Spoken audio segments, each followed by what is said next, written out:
Welcome, and prepare to see the world differently. For the next 3 hours, we are going to pull back the curtain on the hidden architecture of human interaction.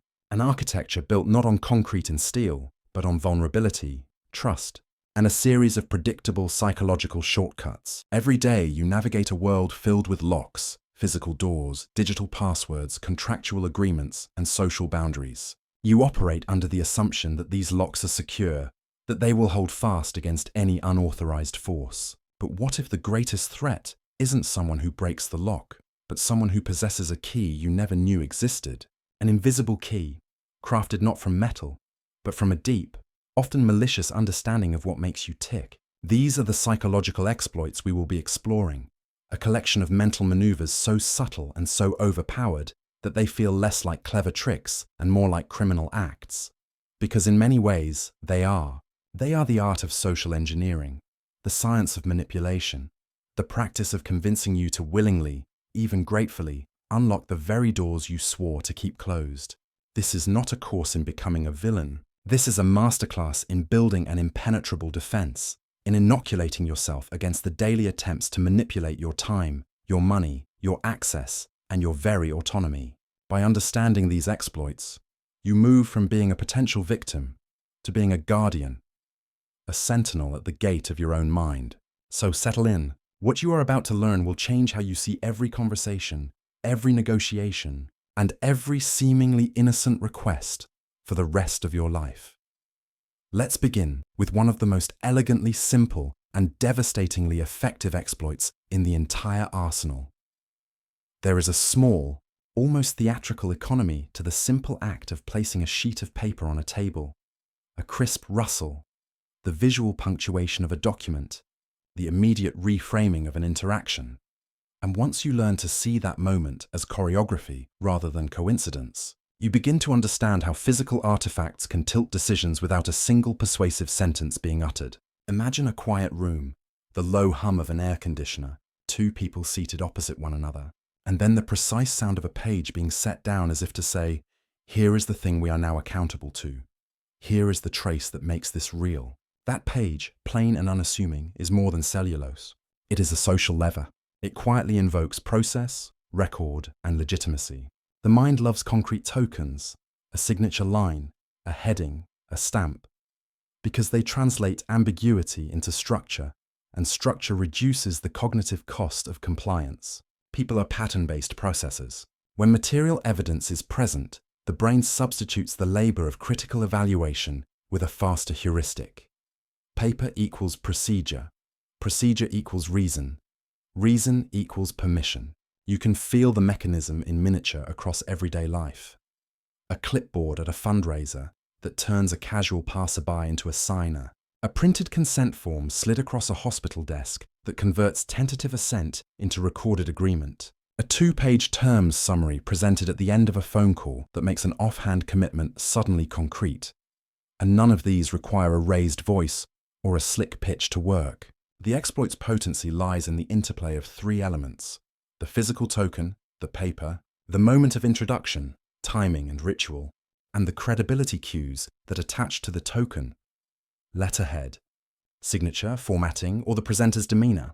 When those elements line up, the paper becomes a proxy for legitimacy, and our social instincts do the rest. It is important to stress that the tactic is not inherently nefarious. Paperwork and records are essential to order. But like any neutral tool, it can be used to streamline honest transactions or to short-circuit deliberation. What distinguishes benign from harmful use is transparency and the preservation of choice. An honest form explains, provides time, and invites questions. A manipulative one substitutes haste for clarity and primes the target to act before they have had a chance to reflect. The psychology is fascinating. Once an individual interacts with the document, initialing a box, ticking a line, supplying a name, they begin to experience a cognitive and emotional investment. Signing, even with a single initial, functions as an internal commitment device. Humans display a marked tendency to behave consistently with their past actions, and small public signals of commitment increase the mental cost of reversal. That is why seemingly trivial micro-actions matter so much in negotiations and compliance scenarios. The social performance around the paper matters too. the way the presenter slides the page, how they make eye contact or avoid it, the pauses that build a sense of inevitability. These are choreography, a deliberate pause before setting the page down, a soft "just sign here" accompanied by a quick smile, a framing line like "this just puts it on record." Together, these cues convert the object into a story. There is a process, you are part of it, and the expected move is to participate. In long, slow narrative stretches, one can dwell on the sensory texture of these scenes, the crisp corner catching light, the subtle undercurrent of ritual in the presenter's wrist, the way hands hover in a tiny ballet that cues compliance. Yet for listeners who want to remain safe, the most valuable territory is defense and discernment rather than the mechanism alone. The most immediate countermeasure is temporal. Introduce delay. When you notice a document presented at the climactic moment of a conversation, slow down the tempo, request time to read, insist on taking the paper away to examine it, or ask for an electronic copy so you can verify logos, headers, and other identifiers. Material tokens are persuasive precisely because they demand immediate mental accounting. Inserting a moment of separation breaks that reflex. Verification is the next layer. Check the letterhead against known sites, confirm signatures by contacting the issuing body, and be suspicious of documents with vague headers, missing contact information, or blank spaces that invite later insertion. Procedural literacy helps. Know what standard forms look like in contexts you engage with often, and if something deviates from the familiar, treat that deviation as a red flag. Language habits matter too. Listen to how the presenter frames the paper. Is it presented as mandatory or merely for record? Does the person insist the signature is just formal while rushing you? That rhetorical haste often signals the exploit. Social tactics are powerful defenses. Invite another person into the interaction, a witness, a colleague, or a legal advisor. Because the presence of a third party reduces the effectiveness of rapid choreography and makes deceptive performance more difficult. There is also an ethical reflex worth cultivating. Treat every paper as an offer to be examined, not as an instruction to be executed. Reframing the document as a question, what does this paper actually require of me? Rather than authority, changes the entire dynamic and forces the interaction back into deliberation. A broader, more philosophical defense is education. The more familiar people become with the ways paperwork can be used to manufacture urgency or legitimacy, the less likely they are to substitute the presence of a document for independent judgment. That education is not about paranoia, but about competence.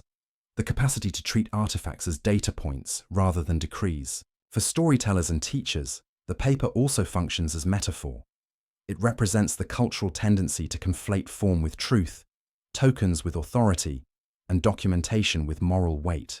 Historically, societies have used written records to legitimize decisions, and that archival impulse is valuable. It becomes dangerous only when the symbolic value of paper supplants the ethical requirement of informed consent. Across extended narrative arcs, the subject invites case studies that illuminate the spectrum from harmless to harmful, the small, everyday microscripts where a vendor's one-page invoice becomes a casual demand for payment, the bureaucratic form that appears mid-conversation and quietly shifts a person's status, the scam in which a faux legal notice, complete with plausible typography, prompts hurried compliance.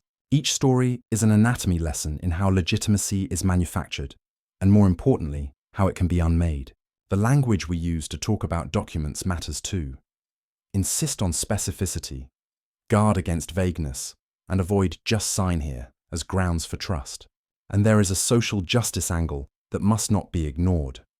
Certain populations are taught to defer to documents and authority more quickly, and predators often exploit those norms. Empowering people with knowledge about their rights, the meaning of common forms, and the right to seek independent advice is an act of communal resilience. In the slow, cinematic telling of this exploit, we can linger on the human consequences. A rushed signature that leads to financial burden, a consent form signed in a moment of stress, or the erosion of autonomy bit by bit as small papers accumulate into obligations. But we should also close the circle with a constructive posture. Paperwork need not be feared, only treated with healthy skepticism and procedural care. When documents are introduced with transparency, time to review, and clear channels for verification, they perform their legitimate social role. When they are used to mask haste, to weaponize ritual, or to short-circuit deliberation. The remedy is simple and immediate. Pause, verify, involve others, and reclaim the right to say no without being characterized as unreasonable. The paper, in short, is a tool of civilization that can be turned into a lever of persuasion. The difference between the two depends less on the object itself and more on the norms surrounding its introduction and the vigilance of the person asked to interact with it. The because exploit. There is a word so small, so ordinary, that it slips into nearly every conversation unnoticed. And yet, it carries the power to bend judgment, soften resistance, and create instant justification. That word is because. It's the quiet hinge between reason and reaction, the invisible bridge between command and compliance. In psychological terms, because is a trigger for causality. It satisfies the brain's craving for narrative order. When someone hears a reason, no matter how thin, their cognitive guard relaxes. The request feels fair, even if the reason itself is meaningless. In social interactions, this single conjunction becomes one of the most powerful persuasion tools humans possess. Picture a line at a photocopier. A classic study that proved the point decades ago. A person asks, "May I use the copier?" and gets limited cooperation. But when they add, "May I use the copier because I'm in a rush?" the compliance rate skyrockets. Strangely, even when the reason is absurd, "Because I need to make copies," people still say yes. It's not the logic that matters, it's the illusion of logic. The word because acts like a password that bypasses scrutiny and signals legitimacy. In everyday life, the exploit hides in plain sight. You hear it from salespeople, politicians, influencers, co-workers, even friends. "You should try this brand because everyone's using it." "We need this change because it's the new standard." "I'm only asking because you're the best at this." Each sentence follows a simple pattern. Introduce a cause, invoke reason, and frame the listener's cooperation as rational. The trick works because humans aren't built to process endless streams of requests without explanation. The moment a reason is given, any reason, the brain feels rewarded with closure, because scratches the itch for meaning. The listener thinks, there's a reason, and the internal debate quiets down. This is persuasion masquerading as logic, the substitution of explanation for substance. The elegance of the because exploit lies in its flexibility. It can sound caring. "I said it because I worry about you." Factual, because the numbers prove it. Or moral, because it's the right thing to do. The speaker's tone, timing, and authority shape how the reason lands. In negotiation, adding because turns a command into collaboration. "I need this by tomorrow" becomes "I need this by tomorrow" because it affects the next team. The structure softens control by embedding purpose. Even when the reason is shallow, the syntax alone creates a sense of inevitability. The impression that cause and effect are already decided. A politician might say, "We must act now because our children's future depends on it." And the emotional cadence feels undeniable, even when the specifics remain vague. The human brain craves cause and consequence more than it craves accuracy. Across cultures and centuries, societies have been built on the scaffolding of because. Every religion, law, and institution depends on linking rules to reasons. But where that logic can be used for cohesion, it can also be abused for control. The because exploit thrives wherever people have learned to obey explanations instead of evaluating them. When an authority figure says, "Because I said so," it teaches dependency on hierarchy rather than evidence. When a system constantly justifies itself with circular logic, because that's how it's always been, the word becomes a smokescreen for stagnation. The manipulators of language understand this intuitively. They know that humans find comfort in closure, even false closure.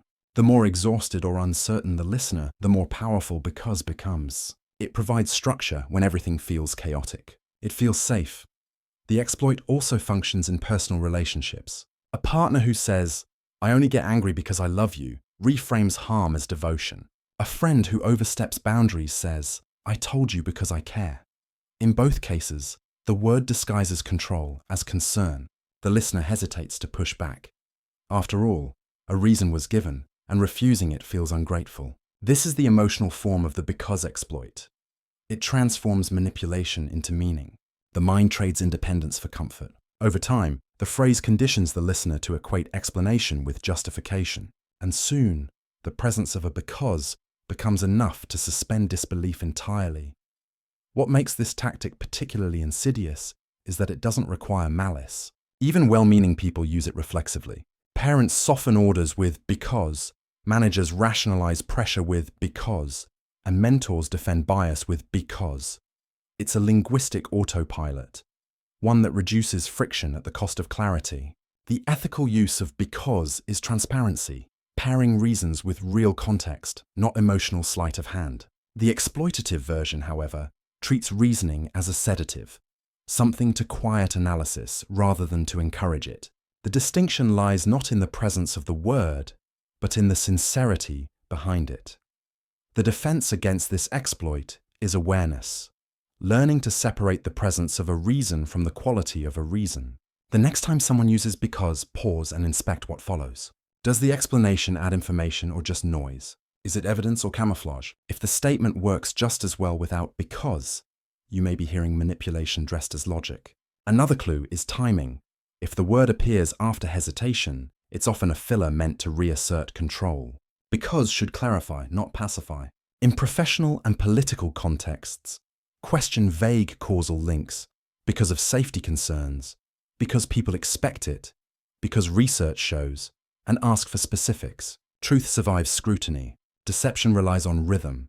At a deeper level, the "because" exploit reveals how humans use narrative to regulate anxiety. We are meaning-making creatures. Randomness terrifies us, and "because" is the linguistic balm that turns chaos into coherence. That's why propaganda, conspiracies, and corporate spin rely on it so heavily. Not to inform, but to soothe. A world explained, even falsely, feels less threatening than a world unknown. Understanding this gives you leverage not to manipulate others, but to recognize when language is manipulating you. "Because" is not evil. It's neutral, powerful, and ancient. The responsibility lies in how we wield it. When you strip the word of its automatic power, you reclaim your ability to decide. You can listen, evaluate, and even appreciate a reason without surrendering your skepticism. The "because" exploit loses its grip the moment you treat explanations not as evidence, but as hypotheses waiting to be tested. In a world full of rehearsed reasons, that small pause, that breath between "because" and belief, is what separates the manipulated from the mindful. The copy-paste exploit. Repetition is the most underestimated form of persuasion. When something looks familiar, sounds familiar, or follows a pattern the brain already trusts, resistance fades. That is the essence of the copy-paste exploit. Imitation disguised as legitimacy. It's not about originality or intelligence, it's about rhythm. The trick works because people don't analyze what feels right. They recognize, and recognition feels safe. The exploit begins with a simple premise. If trust is built through patterns, then duplicating those patterns grants instant credibility. It's the same mechanism that lets forged documents, cloned websites, and mimicked behaviors pass for real.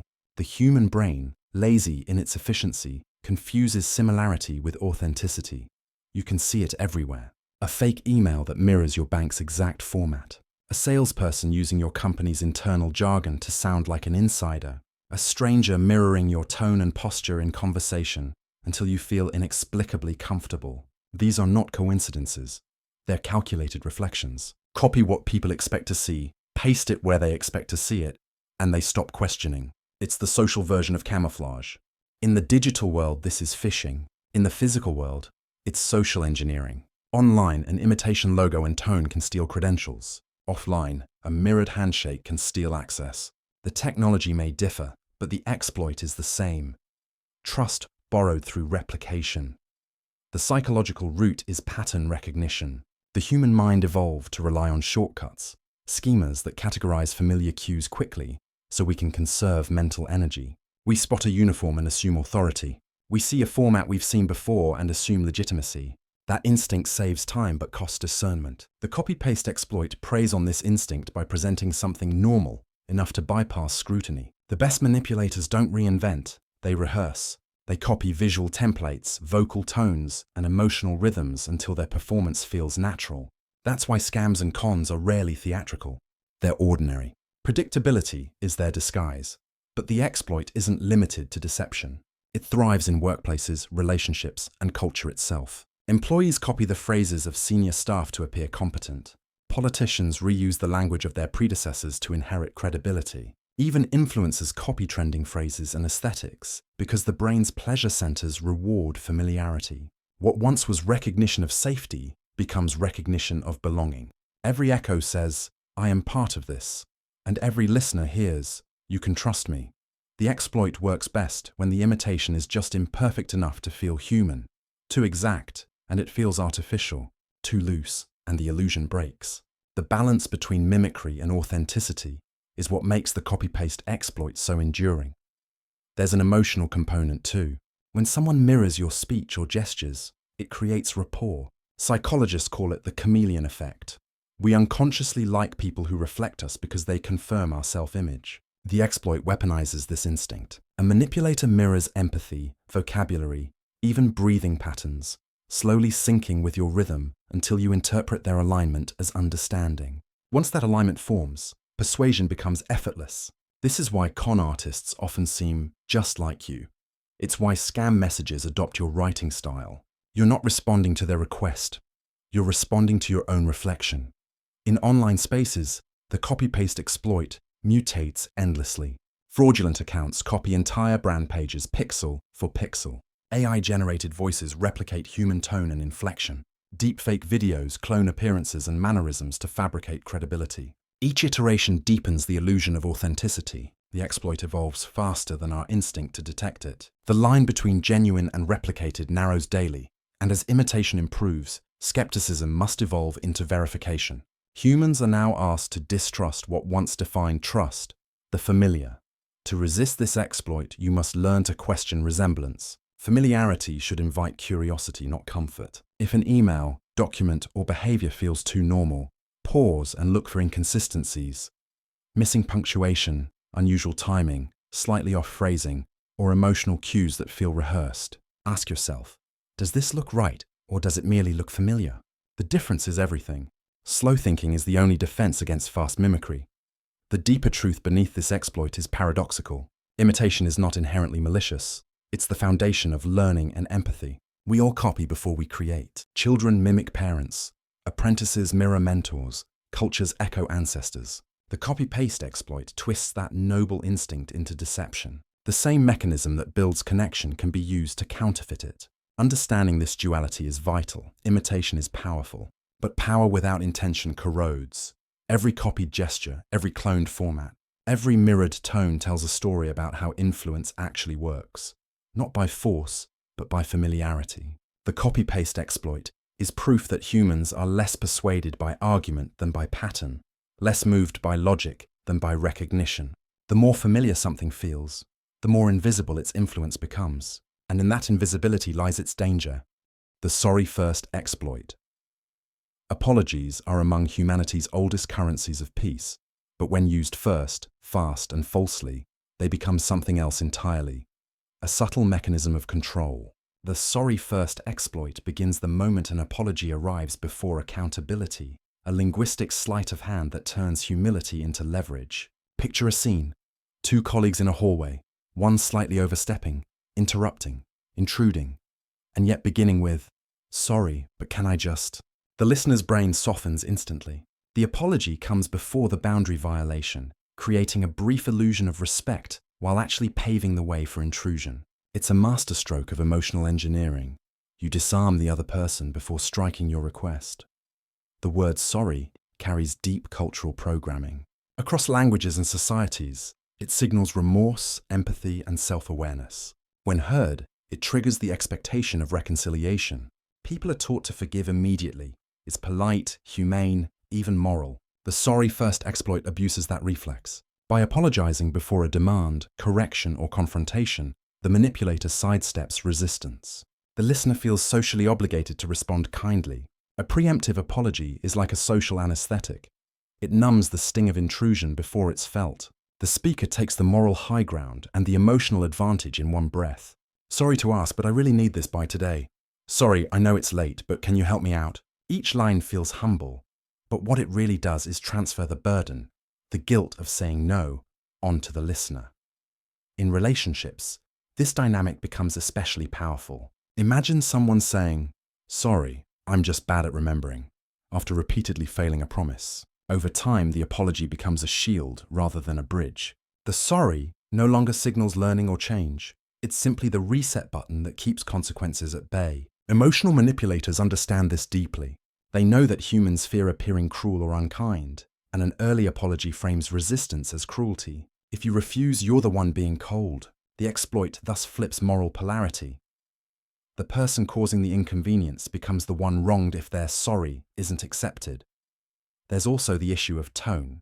The delivery of a premature apology matters more than the words themselves. A slow, low-voiced sorry with eye contact evokes sincerity. A quick, practiced sorry but with rising intonation signals manipulation. It's the linguistic equivalent of camouflage, looking soft to hide sharpness. The phrase sorry but is particularly revealing. That small conjunction erases the apology's weight entirely. The moment but arrives, the remorse vanishes, leaving only permission. It's not contrition, it's choreography. The sorry first speaker performs empathy to secure compliance. In corporate culture, this exploit thrives. Employees cushion feedback with sorry, but I just thought. Managers request unpaid overtime with sorry team. I hate to ask, but entire hierarchies are built on this ritualized politeness. The false apology smooths power imbalance and normalizes overreach. Everyone feels they're being considerate while quietly exploiting one another's reluctance to confront. It's manipulation disguised as manners. Over time, this linguistic habit creates entire environments where people apologize for existing, for speaking, asking, or even breathing in shared space. The exploit becomes culture. And then there's the darker psychological use. Some individuals deploy the sorry first tactic to gaslight others. They apologize preemptively for imagined offenses, keeping the other person in a constant state of emotional debt. Sorry, I'm always bothering you, they say, creating an expectation that you'll respond with reassurance. No, not at all. The cycle repeats until you're managing their guilt instead of your own boundaries. It's subtle emotional inversion. You end up comforting the person who should be accountable. This is how manipulators turn apology into manipulation. They use remorse as a leash. But the most insidious version of the sorry first exploit is when it becomes internalized. People, often women, service workers, or anyone socialized to please, learn to start every sentence with sorry, just to soften their existence. Sorry, can I ask a question? Sorry, I think there might be a mistake. It's no longer a tactic. It's conditioning. Apology becomes identity. The reflex to self-blame precedes even neutral interactions. In a world that rewards deference, many learn that apology keeps them safe. Yet safety built on apology is not safety at all. It's submission disguised as civility. The antidote begins with awareness. Notice when sorry leaves your lips. Ask yourself, am I expressing empathy or am I buying permission? Genuine apologies belong after reflection, not before requests. If the apology arrives before an action, it's probably serving control, not compassion. Replace automatic sorries with precise language. Instead of, sorry for bothering you, try, do you have a moment? Instead of sorry to disagree, say, I see it differently. Language shapes posture, and posture shapes power. The more clearly you speak, the less room manipulation has to hide behind politeness. Understanding the sorry first exploit isn't about rejecting apologies. It's about restoring their meaning.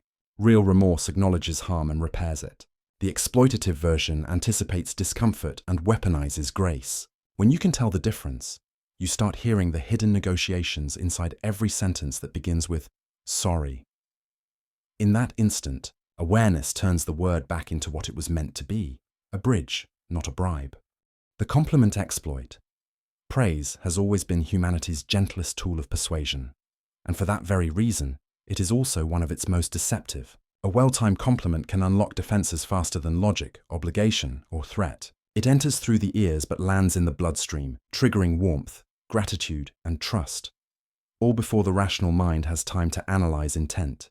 That is the foundation of the compliment exploit, influence disguised as admiration. It is not about vanity, it's about validation. Humans are not addicted to flattery because they think they're perfect, but because recognition is proof of existence. To be seen kindly is to feel safe. The exploit weaponizes that need. Imagine someone saying, "You're really good at staying calm under pressure," right before asking for your help in a crisis. It feels flattering, natural, even deserved. The compliment softens you. You say yes not because of logic, but because you want to live up to the identity just handed to you. Compliments are not only rewards, they are mirrors. They reflect the best version of who we hope to be. Reliable, kind, capable, clever, and then silently demand that we act in accordance with that reflection. This is why praise so easily becomes leverage. It links your self-image to someone else's request. The most effective manipulators understand this deeply. They don't flatter the ego, they sculpt it. The most dangerous compliments are not the obvious ones. They are the subtle, almost invisible affirmations that sound objective but hide intention. You've always been the responsible one. You're such a good listener. You always know what to do. These phrases don't just describe, they assign roles. Once the label lands, you begin performing it automatically. A manipulative coworker can say, "You're the only one who can handle this," and watch you take on extra work out of pride rather than pressure. A partner can say, "You're so patient with me," and rely on that patience to excuse repeated disrespect. Compliments like these aren't appreciation. They're contracts written in charm. There's a neurological reason this tactic works. Compliments activate the same brain regions associated with monetary reward and social bonding. The chemical release of dopamine and oxytocin feels good, and that pleasure reinforces the behavior that caused it. Over time, the brain learns to associate the source of praise with safety and belonging. This makes the praiser a gatekeeper of your self-esteem. In small doses, this is how trust forms, but in manipulation, it becomes dependency. You start seeking validation instead of connection, and the person who feeds that need can steer your decisions quietly. The compliment exploit, then, is not just about words, it's about conditioning. You can find its fingerprints everywhere. A boss tells you that you're the backbone of the team right before handing you extra responsibilities. A salesperson praises your great taste to justify an upsell. An influencer flatters their audience. You're too smart to fall for scams before delivering misinformation. Even large institutions rely on flattery to maintain loyalty. Only the best become part of our family. The message is always the same. You are exceptional, and that exceptionality binds you to us. What looks like appreciation is often alignment, a gentle push to act in someone else's interest while believing it's your own. The emotional sophistication of the compliment exploit lies in its dual edge. Positive attention can heal or harm depending on motive. When sincere, it nourishes. When strategic, it manipulates. The ethical difference is intention. Sincere compliments celebrate without expectation. Manipulative ones imply exchange. The line between them is easy to miss because both feel equally good in the moment. Only time reveals whether the praise was gift or bait, but awareness changes everything. Start observing when compliments appear. Do they precede a favor? Do they appear after a disagreement as a reset button? Do they flatter qualities that benefit the speaker more than you? Genuine praise tends to be specific and proportionate. Manipulative praise is vague, inflated, or oddly timed. "You're amazing" means little. "You handled that situation with calm precision" carries sincerity. The former seduces. The latter affirms. The best defense is to delay reciprocation. Let the compliment settle before acting. Gratitude can coexist with discernment. Compliments are among the few social tools that blur the line between kindness and control. The exploit reveals an uncomfortable truth. Humans rarely think critically when they feel admired. That's why entire industries, advertising, politics, entertainment, depend on flattery. Ads tell you you're unique. Campaigns tell you you're honorable. Celebrities tell you you're part of their tribe. The constant reassurance feels personal, but it's mass-produced. The goal is not to make you feel seen, it's to make you feel safe enough to agree. Still, to distrust all praise would be to reject one of the gentlest aspects of humanity. Compliments build connection when offered honestly. They remind us of our worth in moments of doubt. The key is not rejection, but calibration, learning to distinguish celebration from persuasion. Listen to why you're being praised, not just how. Examine whether the compliment leaves you freer or more obligated. The real measure of authenticity is autonomy. Genuine praise empowers. Exploitative praise entangles. When stripped of manipulation, the compliment remains something sacred, a small gift of acknowledgement between humans. The exploit only works when we forget to ask what the gift is buying. The Redirection Exploit. Distraction is the oldest art of control, and the Redirection Exploit is its most refined form. the quiet craft of steering attention away from what matters and toward what feels manageable, irrelevant, or safe. It doesn't hide information. It overwhelms it. It doesn't deny responsibility. It dilutes it. The essence of this exploit lies in one psychological truth. The human mind can focus on only one cognitive thread at a time. Whoever directs that focus controls the narrative. A master manipulator doesn't argue against your logic. They simply move your eyes. Picture a conversation that begins with accountability. Why did this happen? And ends somewhere else entirely. Let's not focus on blame. Let's stay positive. The shift feels natural, even noble. The listener believes progress has replaced confrontation. But in truth, clarity has been replaced by comfort. This is the redirection exploit in action. It replaces substance with momentum, the need for answers with the illusion of resolution. In politics, it's the press conference that substitutes scandal with spectacle. In relationships, it's the argument derailed by tears or jokes. In the workplace, it's the boss who answers critique with a motivational speech. The tactic doesn't silence questions. It buries them under noise. The psychological mechanism is simple but devastatingly effective. Humans experience cognitive discomfort when fixating on conflict or uncertainty. Redirection offers relief. By changing topics, tones, or emotional registers, manipulators exploit that discomfort and deliver emotional sedation. Let's not dwell on the past. Why are you being so negative? There are more important things right now. Each phrase reframes inquiry as hostility. The person seeking truth suddenly feels unreasonable, even guilty. The manipulator maintains control, not by winning the argument, but by moving it to ground where no argument can stand. In its subtler forms, the redirection exploit operates like a magician's flourish. The trick succeeds because the audience willingly looks where it's told. In negotiation, this can appear as a sudden shift to irrelevant numbers. In conversation, it's a story told to illustrate a point that conveniently sidesteps the actual point. In advertising, it's bright imagery masking small print. In media, it's emotional outrage distracting from systemic analysis. The hand doesn't hide the truth. It gives you something shinier to hold. The exploit thrives because attention feels like agency. When people are engaged, they think they're in control, even if the engagement is irrelevant. The emotional version of redirection is even more powerful. Instead of facts, it uses feelings. When someone senses they are losing moral ground, they redirect empathy. They might cry, laugh, or confess something unrelated to reframe themselves as vulnerable rather than accountable. The listener's instinct to comfort takes over, and the original issue dissolves. In this way, the redirection exploit turns compassion into camouflage. Empathy, one of humanity's noblest instincts, becomes the curtain that hides deceit. You can see this mechanism replicated at every scale. Entire institutions survive on it. Corporations rebrand after scandals rather than reform. Governments announce new initiatives to distract from old failures. Media channels flood attention with viral drama whenever difficult truths loom too close. Even our own minds perform this trick, redirecting anxiety into busy work, guilt into defensiveness, fear into humor.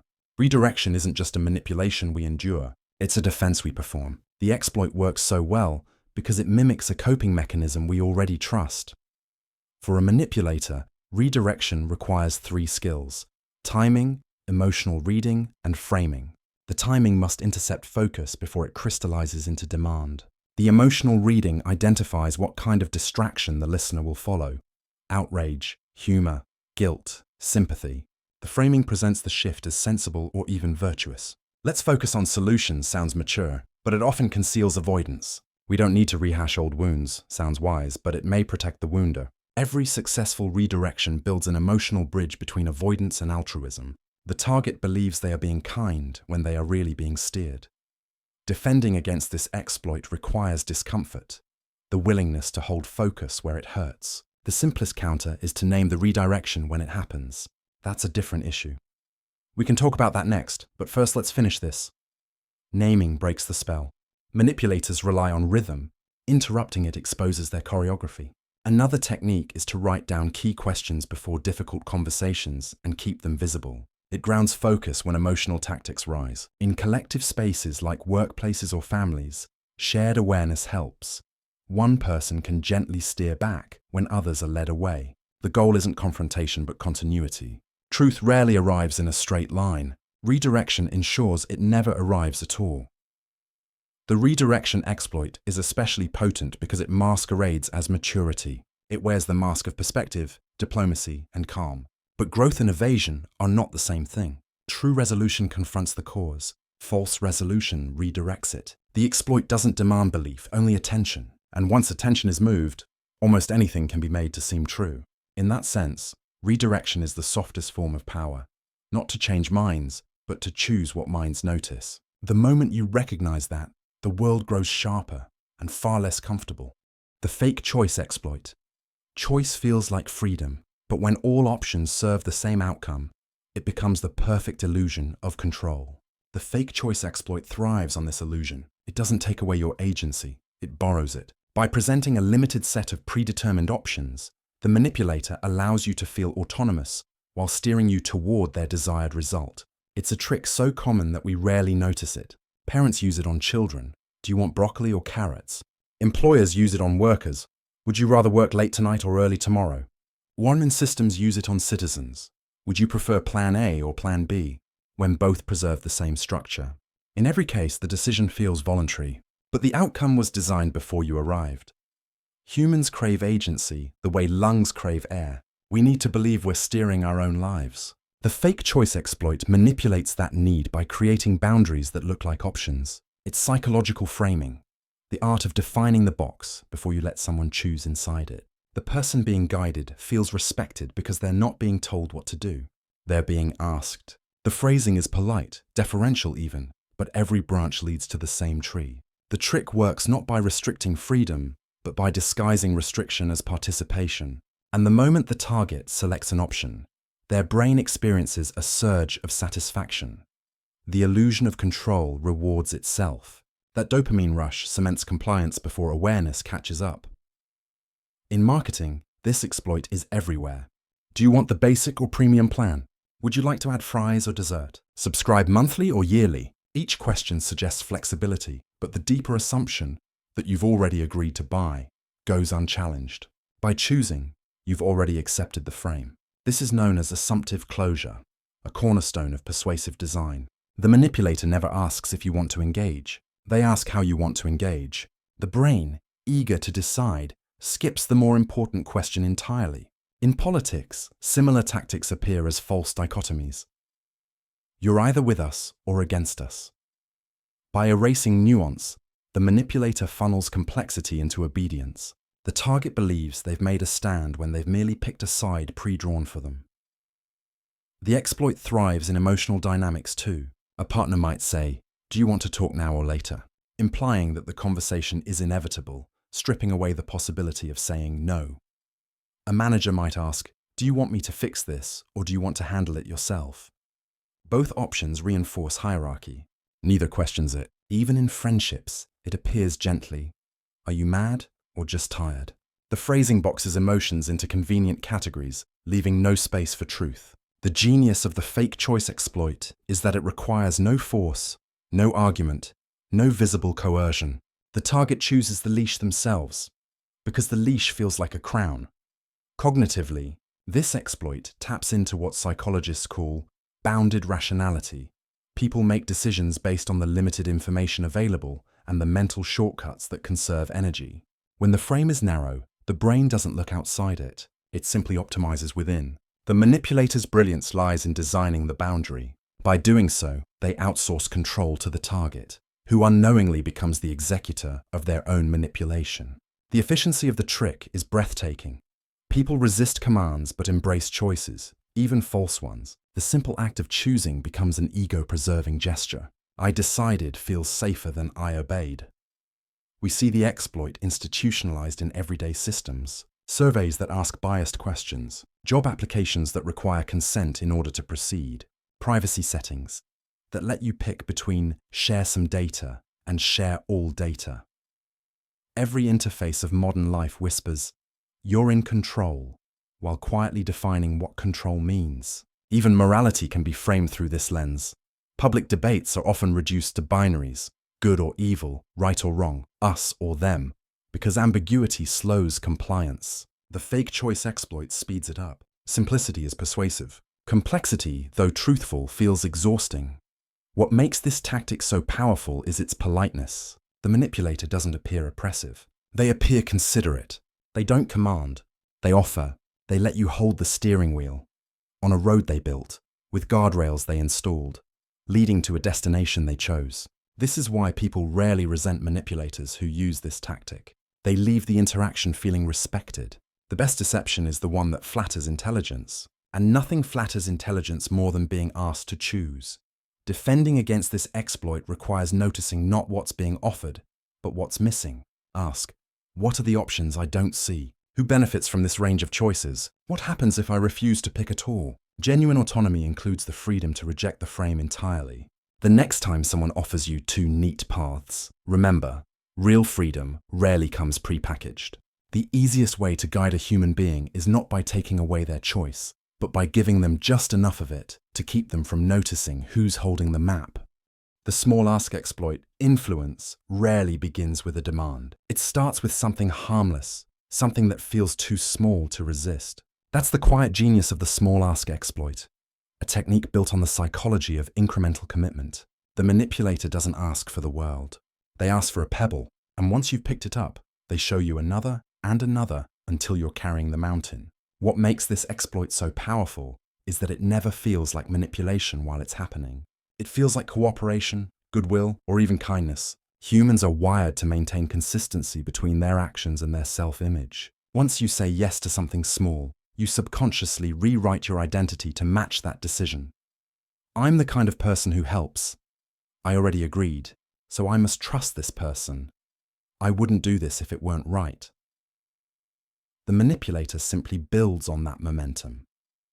Psychologists call this phenomenon the foot in the door effect, first demonstrated in the 1960s. In one famous study, researchers asked homeowners to display a tiny sticker supporting safe driving. A week later, they asked the same people to install a huge, unsightly billboard on their lawns. Most agreed, not because they suddenly cared more about safety, but because they didn't want to contradict their earlier self. Saying yes once plants a seed of self-perception. Saying yes again nourishes it. The small ask exploit turns that seed into a leash. You'll recognize it in the language of everyday persuasion. Can you do me a small favor? Would you mind just signing this real quick? Could you share this once? The word just is the manipulator's secret weapon. It shrinks the request until refusal feels disproportionate. Each micro-agreement chips away at resistance while building rapport. The target begins to associate compliance with comfort and saying no with guilt. And because the cost of each ask is low, they never notice the accumulation. By the time the big ask arrives, saying no feels like betrayal, not just of the manipulator, but of the self-image that's been carefully cultivated through smaller yeses. In corporate and political settings, this exploit scales beautifully. A manager might ask an employee to just stay 10 minutes late, which soon becomes an unpaid hour. A campaign might ask for a simple online pledge, which evolves into donations, volunteer hours, and emotional loyalty. Advertisers use the same logic through free trials and one-click subscriptions. Once the commitment exists, inertia keeps it alive. The trick isn't persuasion, it's progression. Humans rarely jump, they step, and every step feels like their own decision. In relationships, the exploit wears softer clothes. It begins with innocent requests. Can you text me when you get home? Can I borrow this for a day? Can you cancel your plans tonight? Each one sounds caring, temporary, or necessary, until they stack into patterns of control. By the time the target realizes the imbalance, the behavior feels normal. The manipulator never had to demand power. They simply collected it, one small ask at a time. This is the quiet nature of behavioral conditioning. Big manipulations are easy to resist because they're obvious. Small ones succeed because they're invisible. The emotional component of the small ask exploit lies in reciprocity. Humans hate feeling unhelpful or selfish. A small favor triggers a moral reflex. I've done something good. This self-satisfaction strengthens compliance more effectively than guilt or fear ever could. Manipulators understand this and often frame requests as opportunities to be kind or be supportive. You're so reliable. Can you handle this for me? I know you're generous. Would you mind helping again? Each line wraps obligation in praise, making refusal feel like self-betrayal. Over time, the manipulator no longer needs to ask. The target anticipates the need. Voluntary servitude becomes routine, but not all small asks are malicious. In healthy systems, teams, friendships, families. Incremental cooperation builds trust. The same mechanism that binds manipulation can also build belonging. The difference lies in balance and reciprocity. In honest exchange, favors flow both ways. In exploitation, they flow one direction, toward the person who started the sequence. The small ask exploit is therefore less about the act itself and more about the pattern. A single favor is kindness. A never-ending chain is control. To see this pattern clearly, step outside of any individual moment and look at the timeline. Manipulators depend on short memory, on keeping you focused on each new ask rather than the accumulation. Write them down. See the slope. What felt like small, reasonable steps often reveals itself as a steep gradient toward obligation. Once the pattern becomes visible, the illusion breaks. The spell of politeness gives way to perspective. The counter-strategy is simple but difficult. Learn to tolerate the discomfort of saying no to small things. The smaller the request, the greater the temptation to comply, just to be nice. But every boundary, large or small, is a muscle. Unused, it weakens. You can preserve kindness without forfeiting autonomy by reframing refusals as self-respect, not aggression. "I can't this time" is enough. A manipulator thrives on explanations because explanations can be negotiated. Brevity is defense. There's also a broader cultural angle to this exploit. Entire systems of labor, consumption, and politics rely on incremental compliance. Societies don't surrender freedom overnight. They surrender it piece by piece, each concession wrapped in reassurance. It's just for safety. It's just temporary. It's just one policy. The cumulative effect is vast, but each step feels reasonable. The human mind, biased towards short-term fairness, rarely tracks long-term cost. This is why the small ask exploit is not merely a personal tactic. It's a blueprint for control at scale. To understand it is to see manipulation as a process, not an event. Every grand deception begins with something small enough to ignore. The favor that seems harmless, the click that feels trivial, the signature that feels routine. No one gives away autonomy all at once. They loan it in installments. The small ask exploit collects those installments patiently until there's nothing left to give. The mirror exploit. Human beings are drawn to reflections, not only in glass or water, but in other people. The most comforting sight in the world is ourselves, subtly echoed back. That is the foundation of the mirror exploit. The art of imitation used to generate instant trust. It operates on an ancient social instinct, the subconscious belief that similarity equals safety. When someone mirrors your posture, your tone, your expressions, or your worldview, the primitive parts of your brain whisper, "This person understands me." And once that whisper becomes a feeling, logic falls silent. The mirror exploit works because it doesn't fight resistance. It dissolves it. You don't argue with someone who seems like you. You cooperate. The manipulator knows this. They watch closely how you speak, how you sit, how you react, and they start to copy just enough to seem genuine. They tilt their head the same way. They match your pace, your laugh, your rhythm. Then they mirror your beliefs. I totally agree. I've been through the same thing. That's exactly how I see it. Each echo deepens rapport. You begin to relax, to disclose, to trust. And the more you share, the more accurate their reflection becomes. By the time you realize they've been studying you, it's too late. You're emotionally aligned. This tactic thrives because humans crave resonance. To be mirrored is to feel seen, and most people are starved for that feeling. The manipulator provides it like oxygen. Every nod, every well-timed phrase signals empathy, even if it's scripted. In sales, it closes deals. In politics, it wins votes. In relationships, it creates dependency. The mirror exploit can turn a stranger into a confidant, a rival into an ally, or an observer into a believer, all without a single direct command. The victim does the work themselves, interpreting imitation as understanding. Consider the con artist who studies their target before making a move. They adopt the same slang, mention the same hobbies, share the same frustrations. "You like hiking, me too." There's something spiritual about it, right? In that single moment of fabricated kinship, the wall between us and them disappears. The conversation becomes collaboration. You don't feel manipulated, you feel connected. The mirror exploit transforms mimicry into intimacy, and intimacy into access. It's not just physical or verbal. Mirroring also happens ideologically. Online influencers use it constantly. repeating the same frustrations their audience feels, amplifying their biases, reflecting their anger back at them. The result is loyalty. The follower believes, finally, someone who gets me. But what they're seeing isn't empathy, it's calibration. Every word, tone, and stance is optimized to maintain alignment. Once trust is established, influence becomes effortless. The manipulator can redirect belief in any direction, while the audience continues to think they're following their own reflection. The mirror exploit doesn't always come from malice. Sometimes it's instinctive. People unconsciously mirror others when they like them. It's part of empathy's architecture. The problem arises when imitation becomes strategy rather than response. A manipulator doesn't mirror to connect. They mirror to control. They use similarity as camouflage, creating a comfort zone in which their motives go unquestioned. In negotiation, this looks like agreement before divergence. Yes, absolutely, I see your point, which is why that momentary sameness lowers the target's guard long enough for the manipulator to slip in their real agenda. There's also a subtler, darker layer, emotional mirroring. Skilled emotional manipulators mirror your feelings to keep you off balance. When you're angry, they're angry too. When you're calm, they're calm. When you express pain, they echo it back in exaggerated form. It creates a false sense of harmony. You think you're aligned when you're actually being managed. The manipulator uses your own emotional tempo as an instrument, conducting you with familiarity until you no longer know whose rhythm you're following.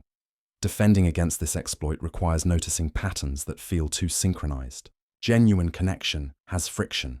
Moments of difference, unpredictability, small mismatches that prove authenticity. Manipulative mirroring feels flawless, and that perfection is its tell. Pay attention to pacing. If someone's speech, posture, or opinion always seem to align with yours, test the pattern. Disagree mildly, change tone, shift topics abruptly. True empathy adapts, imitation lags. Manipulators struggle to mirror when unpredictability enters the room. Another clue is how fast the connection feels. Trust, in healthy dynamics, grows gradually through shared experience. The mirror exploit accelerates intimacy unnaturally. It feels like I've known you forever, is the phrase every manipulator hopes to hear. The speed of rapport isn't proof of destiny. It's a warning sign of rehearsal.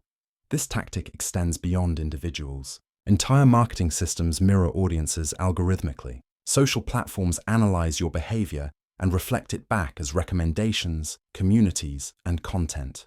The more you engage, the more you see yourself. And the more invisible the manipulation becomes. You're not being persuaded. You're being reflected until you disappear into your own pattern.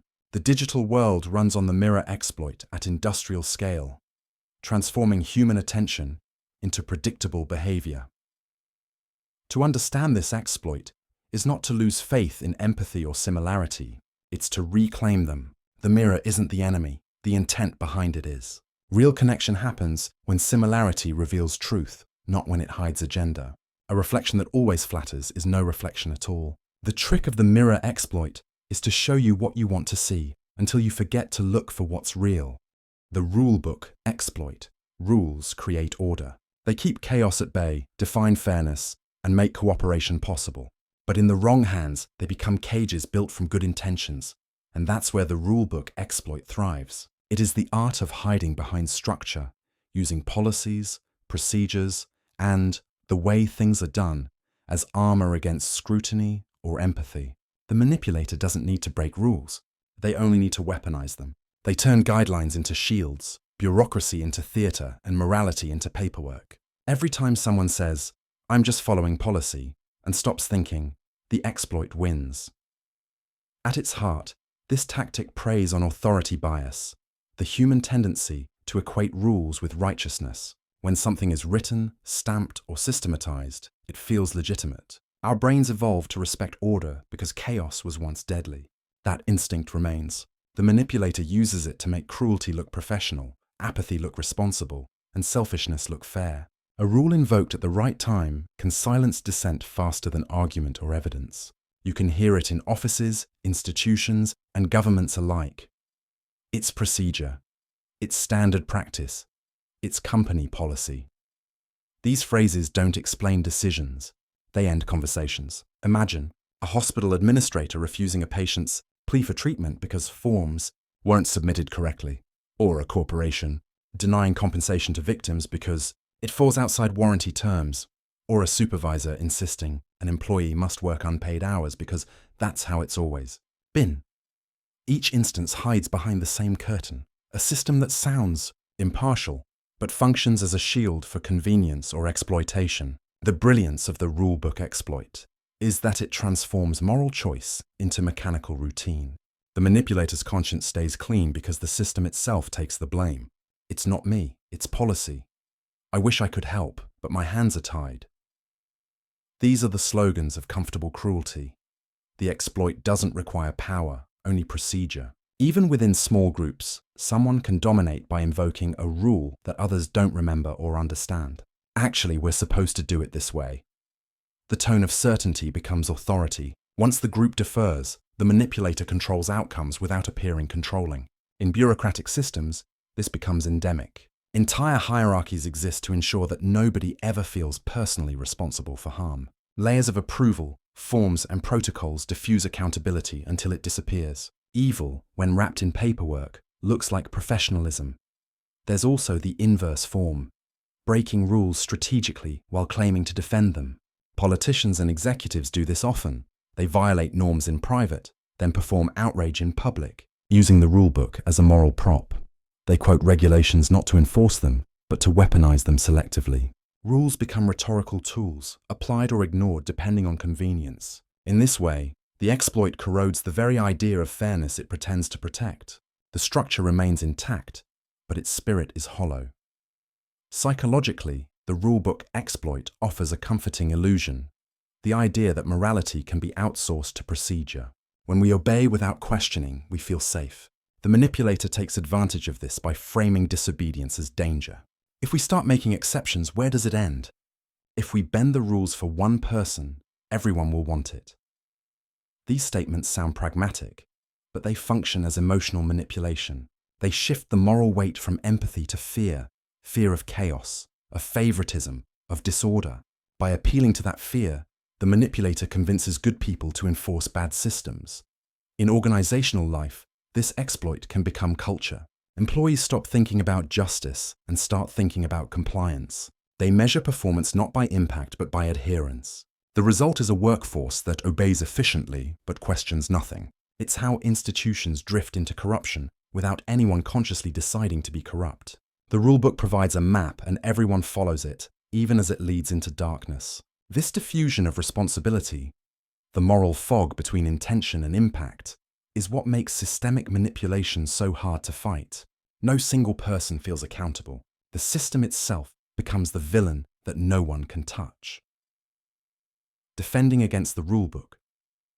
Exploit requires moral courage, the willingness to ask, what is this rule protecting? Who does it serve? Does following it still make sense? It means remembering that rules are tools, not truths. They exist to serve people, not to replace conscience. When procedure becomes punishment, when policy suppresses empathy, when structure silences reason, it's time to question the rulebook, not obey it. The most dangerous rules are not the ones written in ink, but the ones written in habit. That's just how things are done. That's not my job. We've always done it this way. These are the invisible scripts that govern behavior long after their purpose has expired. The rulebook exploit thrives in these unexamined rituals. Every time someone enforces a norm without remembering why it exists, manipulation grows another root.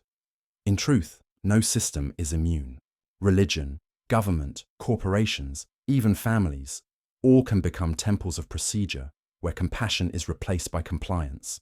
The antidote isn't anarchy, it's discernment. Healthy systems adapt. They use rules as scaffolding, not cages. A moral society must preserve structure and the freedom to question it. Otherwise, every policy becomes a potential mask for power, and every obedient act a quiet surrender. The rulebook exploit is civilization's shadow, proof that order and oppression often wear the same uniform. The line between them is not ink or law. It is the presence of conscience behind every rule obeyed. The confidence exploit. There's a strange truth about human perception. We don't always believe the smartest person in the room, or even the most honest. We believe the most certain.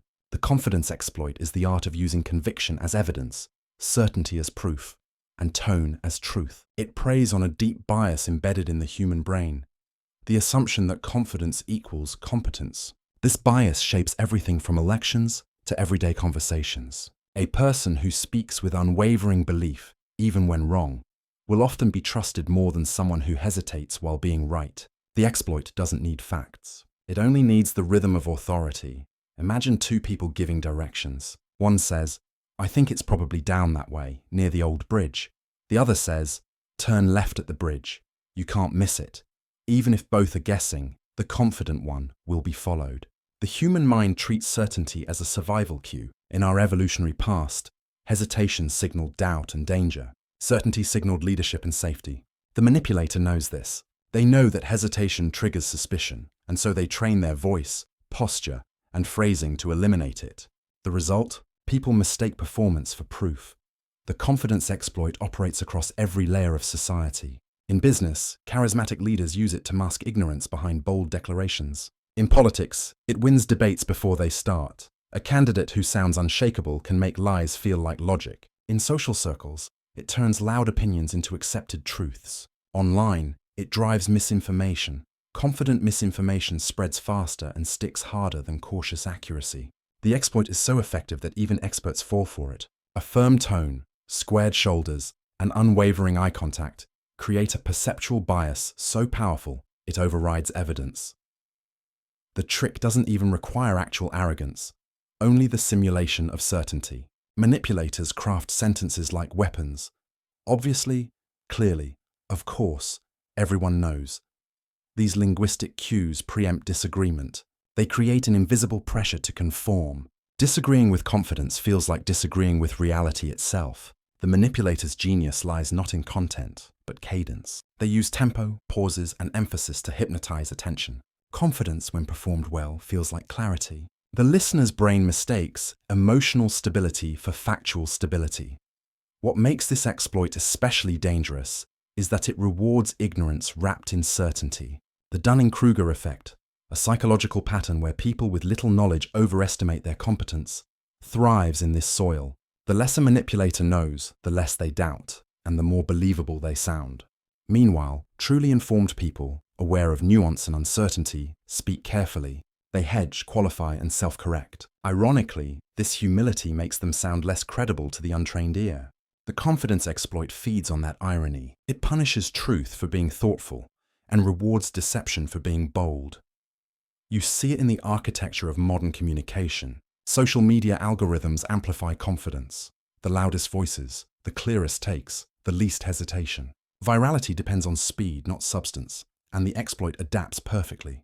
Influencers, commentators, and demagogues learn that the secret to persuasion isn't being right. It's being sure. Audiences don't verify, they vibe. The manipulator creates emotional rhythm, not informational rigor. And once a confident narrative spreads, it resists correction. People defend it not because it's true, but because it felt true when they first heard it. Emotion becomes evidence. The confidence exploit also thrives in interpersonal manipulation. A domineering partner insists, "That never happened," or "You're remembering it wrong," with such certainty that doubt takes root. The victim, less sure of their own memory, starts to question themselves. This is the foundation of gaslighting. Certainty used as a weapon. In workplaces, managers wield it to shut down dissent. "I've been doing this for years. I know what I'm talking about." The unspoken message, "Questioning me is irrational." Once confidence becomes armor, it can deflect accountability indefinitely. But confidence itself isn't evil. True confidence, the kind rooted in experience and clarity, empowers and inspires. The exploitative version thrives on false confidence, conviction without foundation. Its danger lies in imitation. The manipulator doesn't need knowledge. They only need control of tone. This is why cult leaders, fraudsters, and ideologues sound alike, not in what they say, but in how they say it. They fill silence quickly. They replace uncertainty with performance. And performance, when done well, looks like leadership. Defending against the confidence exploit requires learning to separate certainty from credibility. Instead of asking, "Does this person sound sure?" ask, "What are they sure of?" Confidence without evidence is noise. Watch for speed. Manipulators answer instantly, never pausing to think. Watch for dominance. They interrupt questions to preserve rhythm. Watch for absolutism. Phrases like always, never, everyone No one. Real expertise sounds like curiosity, not declaration. The more someone understands, the more comfortable they are with uncertainty. The paradox of this exploit is that it exposes a flaw in human psychology.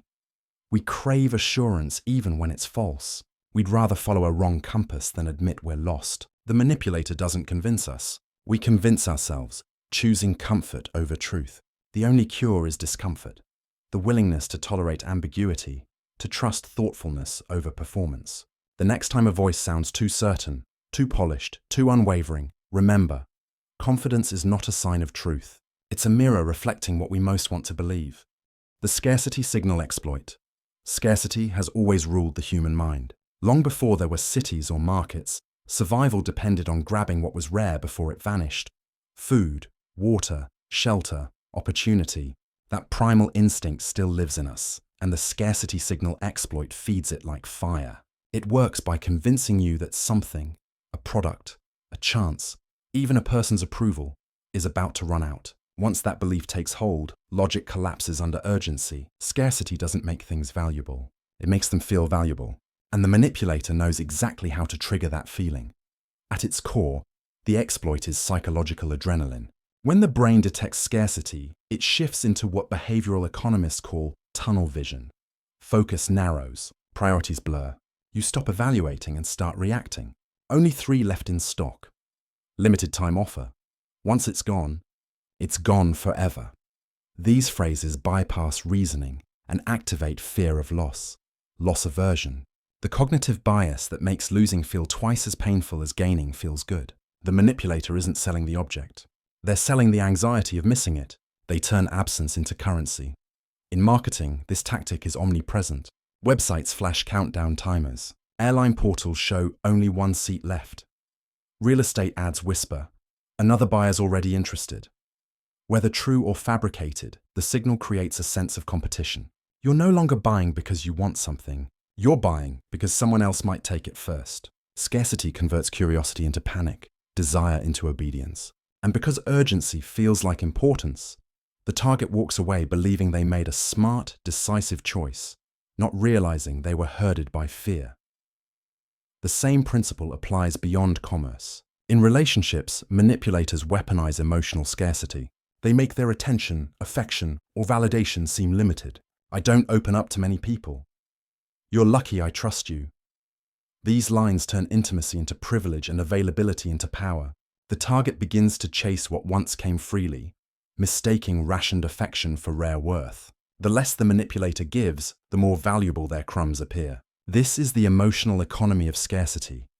It keeps people loyal by starving them just enough to keep them hungry.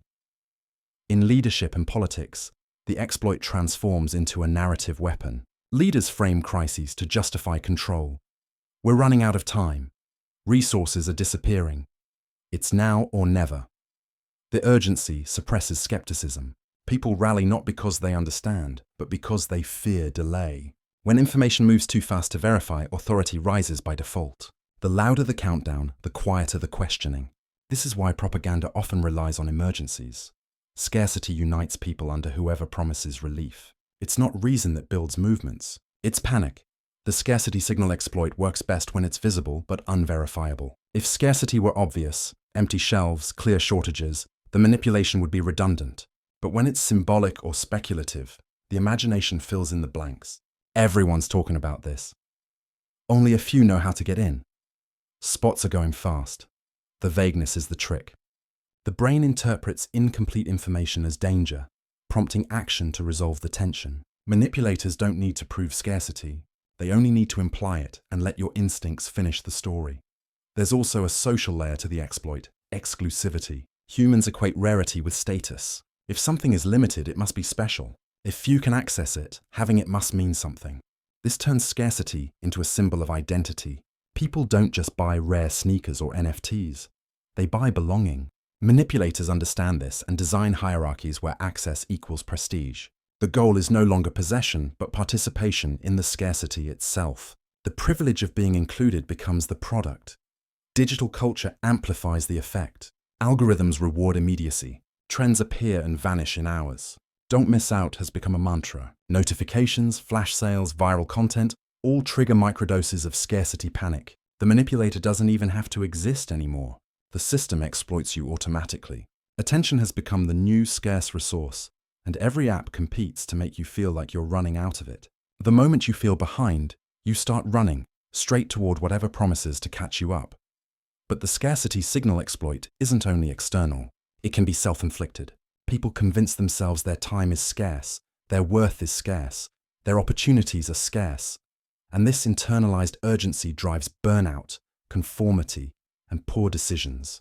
Manipulators simply amplify what already exists, the fear of missing out on life itself. The tragedy is that the more we chase scarcity, the more we create it. Attention divided becomes attention lost. The antidote is perspective. When urgency hits, pause. Ask, what happens if I don't act right now? If the answer is nothing catastrophic, the scarcity is likely manufactured. Real scarcity doesn't need marketing. It's self-evident. True value survives time and scrutiny. Anything that demands instant action fears examination. The manipulator's greatest enemy is patience, because patience restores abundance. At its darkest, the scarcity signal exploit reveals a simple truth. People can be controlled not by what they lack, but by what they think they lack. And in a world designed to keep everyone wanting more, the rarest resource of all is calm. The deadline exploit. If the scarcity signal is the spark, the deadline exploit is the flame that consumes reason. Nothing manipulates human behavior faster than a ticking clock. The perception of running out of time hijacks our nervous system, converting calm consideration into frantic action. The manipulator doesn't need to argue or persuade.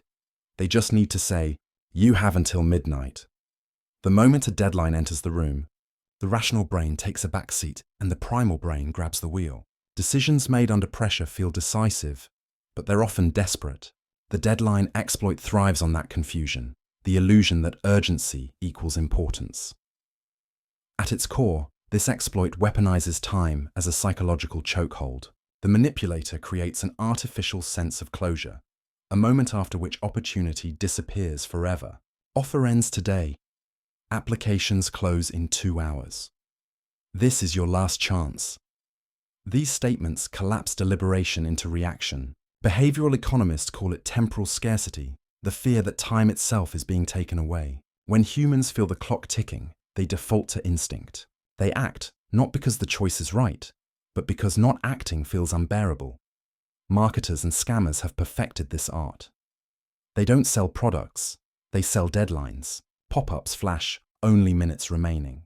Subscription services push renew before it's too late. Online courses close enrollment tonight only. These time limits rarely exist in reality, but the brain doesn't distinguish between real and fake urgency. Under stress, cortisol floods the system, narrowing perception and suppressing analysis. The manipulator doesn't need evidence. The countdown does the work. Every second that passes reinforces the illusion of scarcity until surrender feels like relief. But the exploit's reach extends far beyond sales tactics. In corporate environments, leaders use manufactured deadlines to force compliance. We need this by tomorrow morning, not because the task truly requires it, but because time pressure kills resistance. Under urgency, employees stop questioning strategy and start executing orders. The short-term panic becomes a management tool. The illusion of necessity disguises control as efficiency. And when the task is completed, the manipulator gains not just results, but obedience. Proof that pressure works. In personal dynamics, the deadline exploit appears in emotional form. If you don't decide now, I'm walking away. I can't wait forever. You had your chance. These phrases aren't about time. They're about leverage. By framing patience as weakness, manipulators corner their targets into choices they're not ready to make. The victim agrees just to stop the anxiety, mistaking relief for resolution. It's not love or logic that guides the decision. It's fear of loss dressed as urgency. Politicians and media outlets use the same principle to steer public opinion. We must act immediately. Time is running out. This is our final chance to save, fill in the blank, the economy, the planet, the nation, democracy. The countdown captures attention, suspends skepticism, and manufactures consent. People rally under urgency because they crave certainty when time feels short. The manipulator offers that certainty at a cost. The public rarely realizes that false urgency can be more dangerous than inaction. A population in panic is easy to guide. Psychologically, the exploit thrives because humans equate time with value. If something won't last, it must be special. If time is running out, the moment must matter.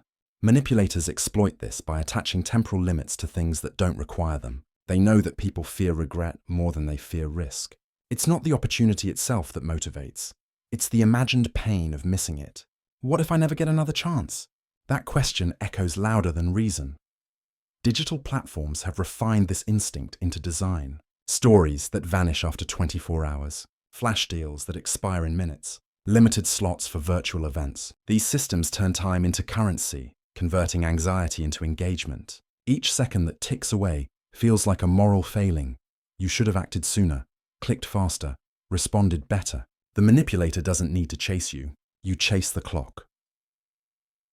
Defending against the deadline exploit begins with a pause, the simplest, most radical act in a world addicted to immediacy.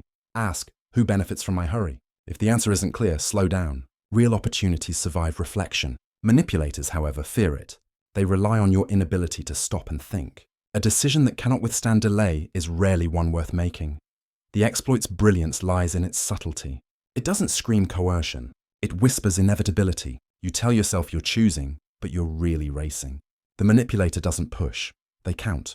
And as the numbers fall, you hand over control willingly, desperate not to be left behind. Time is the one resource everyone fears losing, and that fear, when engineered, becomes the most obedient slave of all. The politeness exploit, manipulation doesn't always roar. Sometimes it smiles. The politeness exploit is the art of controlling people not through force or argument, but through their own manners. It turns decency into a leash. By exploiting our natural desire to appear kind, agreeable, and well-mannered, the manipulator gains compliance without resistance. Most people would rather feel uncomfortable than appear rude, and that is the battlefield where this exploit thrives. It's not about dominating through aggression. It's about winning through the other person's hesitation to say no. The foundation of this exploit lies in social conditioning. From childhood, we're taught to value politeness above confrontation. Be nice. Don't interrupt. Say yes. These rules maintain harmony, but they also train obedience. The manipulator weaponizes this conditioning by placing others in situations where rejecting them feels impolite. A salesman who hands you a product while smiling warmly. A stranger who engages you in conversation before making a request. A coworker who phrases their demand as a favor. Each move creates a subtle trap. Refusing now feels socially wrong, even if logically right. The pressure isn't verbal, it's moral. Psychologists call this phenomenon normative pressure, the invisible force that pushes people to conform to social expectations. The manipulator knows that politeness is one of the strongest norms of all. They use tone, body language, and phrasing to trigger it. Could you do me a small favor? I'd hate to trouble you, but I know you're busy, but I'd really appreciate it. These phrases soften the request while amplifying guilt. You're not being ordered. You're being asked nicely. And that's what makes refusal feel like cruelty. In workplaces, the politeness exploit manifests as voluntary overwork. A manager says, "Would you mind staying just a little longer?" Not as a demand, but as a polite request. Yet the employee knows the hidden cost of saying no: disapproval, tension, or exclusion. So they agree, smiling while suppressing resentment. Over time, politeness becomes a contract written in invisible ink, an agreement to always prioritize peace over fairness. The manipulator doesn't need authority. They just need others to fear discomfort. In relationships, this exploit wears softer clothes. The manipulator apologizes often, compliments excessively, or plays the victim. Anything to appear harmless. Their charm disarms criticism. When they cross boundaries, the victim hesitates to confront them because they didn't mean it. The manipulator counts on that hesitation. They know that confrontation feels heavier when the aggressor wears a smile. This is how emotional abusers maintain control, not through fear, but through civility. The exploit also operates at cultural and institutional levels. Entire societies can be silenced by politeness. Citizens hesitate to challenge authority because it feels disrespectful. Employees endure unethical practices because complaining seems unprofessional. Even in personal growth, people hold back truth because honesty might hurt feelings. The result is a collective paralysis, a world where injustice hides behind etiquette. Politeness, when overvalued, becomes a mask for cowardice. Manipulators perfect this act by blending warmth with subtle dominance. They use gentle laughter to deflect questions, long pauses to create guilt, and lowered voices to appear considerate. When confronted, they often respond with wounded politeness. "I'm sorry you feel that way. I didn't mean to upset you. You're overreacting." Each phrase reframes the situation, making the accuser look harsh and the manipulator look graceful. It's gaslighting disguised as grace. The victim, suddenly aware of how mean they sound, retreats. The exploit wins without ever raising its voice. Digital communication has amplified this trick. Online influencers and public figures often use polite language to manipulate perception. Apologies like, "I'm sorry if anyone was offended," transfer blame subtly back to the audience. Politicians deploy rehearsed empathy. "We hear your pain," while doing nothing. Corporations release polished statements of regret while continuing harmful practices. The language of politeness becomes a buffer between image and accountability. The more refined the tone, the easier it is to hide the rot beneath. The psychological power of politeness lies in its association with morality.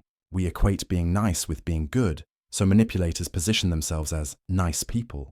That moral halo blinds others to their behavior. When someone consistently seems polite, criticism feels unfair, almost sacrilegious. The exploit thrives on that illusion. That tone defines truth. In reality, politeness is performance. Kindness is behavior. One can exist without the other. Breaking free from the politeness exploit requires unlearning the fear of discomfort. Boundaries will always feel rude to those who benefit from your silence.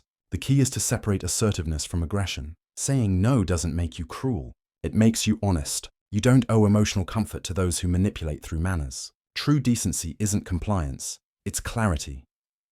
In the end, the politeness exploit reveals a paradox. The same traits that make society civil also make it manipulable. Warmth, empathy, cooperation, all can be twisted into tools of control when paired with fear of conflict. The manipulator doesn't overpower your will. They borrow your manners to silence it. And in a world where appearances rule, the sweetest voices often hide the sharpest intentions. The silence gap exploit. Most manipulation comes from words, but the silence gap exploit works through their absence. It's the psychological ambush that uses pauses, hesitations, and quiet tension to make others speak and reveal more than they intend. This exploit weaponizes one of the most uncomfortable sensations in social interaction: silence. Humans are wired to fill it. When conversation stops, anxiety rises. The manipulator simply waits, letting the target rush to restore comfort, often by conceding, confessing, or compromising. Silence becomes the invisible rope that pulls the truth out of people who can't stand the void. At its core, this exploit relies on social discomfort. Most people interpret silence as judgment or disapproval. The manipulator knows this and uses stillness to create pressure. They ask a question, then go quiet. No nod, no smile, no reaction. The target, panicked by the void, starts talking again, clarifying, backtracking, and over-explaining. Each word gives the manipulator more information and leverage. Interrogators, negotiators, and salespeople all use this technique. Say less, get more. The brain confuses stillness with power, and whoever controls the silence controls the rhythm of the interaction. In a negotiation, for instance, a skilled manipulator might offer a proposal and then stop speaking. The other side feels the need to fill the space, often by lowering their offer or adding more justification. The silence doesn't just hang, it amplifies. It makes the target's own voice sound too loud, too exposed. They rush to fix the imbalance. The manipulator says almost nothing, yet wins everything. Silence, when applied with precision, is a psychological mirror. The target projects their own fears into it. The same trick works in emotional manipulation. Imagine a partner who responds to your explanation with cold silence. They don't yell, argue, or explain. They just stare, wordless. The absence of feedback becomes punishment. You start apologizing, pleading, overcompensating. You fill the silence with surrender. The manipulator doesn't have to accuse. Your mind does it for them. This is emotional stalling, a form of control that turns quiet into guilt. It's harder to spot because it looks passive, even gentle. But beneath that calm exterior is strategy. The manipulator understands that silence, properly timed, hurts more than words ever could. In workplaces, the exploit becomes structural. A manager might respond to a difficult request or complaint with prolonged non-response. "I'll get back to you. Let's revisit this later." The unspoken delay keeps employees uncertain, suspended between hope and resignation. The lack of closure manipulates behavior more effectively than confrontation ever could. It creates dependency. The employee keeps trying, keeps proving, keeps waiting, all because silence implies the possibility of approval that never arrives. In systems like this, quiet isn't peace. It's control disguised as professionalism. Culturally, silence has always carried power. In hierarchies, those with authority speak less. Their pauses demand attention. The manipulator uses that symbolism deliberately. They create an imbalance where their restraint feels superior and your eagerness feels weak. In arguments, this manifests as the silent treatment, the withdrawal of communication until the other person breaks first. It's a psychological standoff, and the first to speak loses. The manipulator never needs to shout. They simply withhold. Silence, after all, can echo louder than rage. There's also a deeper, subtler version of this exploit, what psychologists call the illusion of neutrality. A manipulator can use silence to appear objective, as though they're merely listening, withholding judgment. But the silence itself becomes judgment. You begin to wonder, did I say something wrong? Do they disapprove? The mind, desperate for reassurance, starts to edit itself. The manipulator doesn't instruct you, they condition you.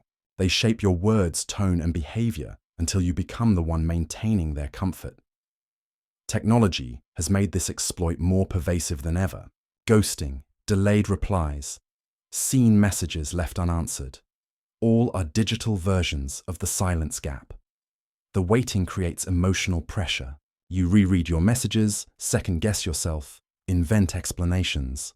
Meanwhile, the manipulator's absence holds more power than any presence could. They train you to crave their response, not realizing that attention itself has become the currency. Defending against the silence gap. Exploit requires a reversal of instinct. Learn to tolerate silence. Let it sit. Let it breathe. When someone goes quiet, don't fill the space reflexively. Wait as long as they do. Stillness doesn't always demand sound.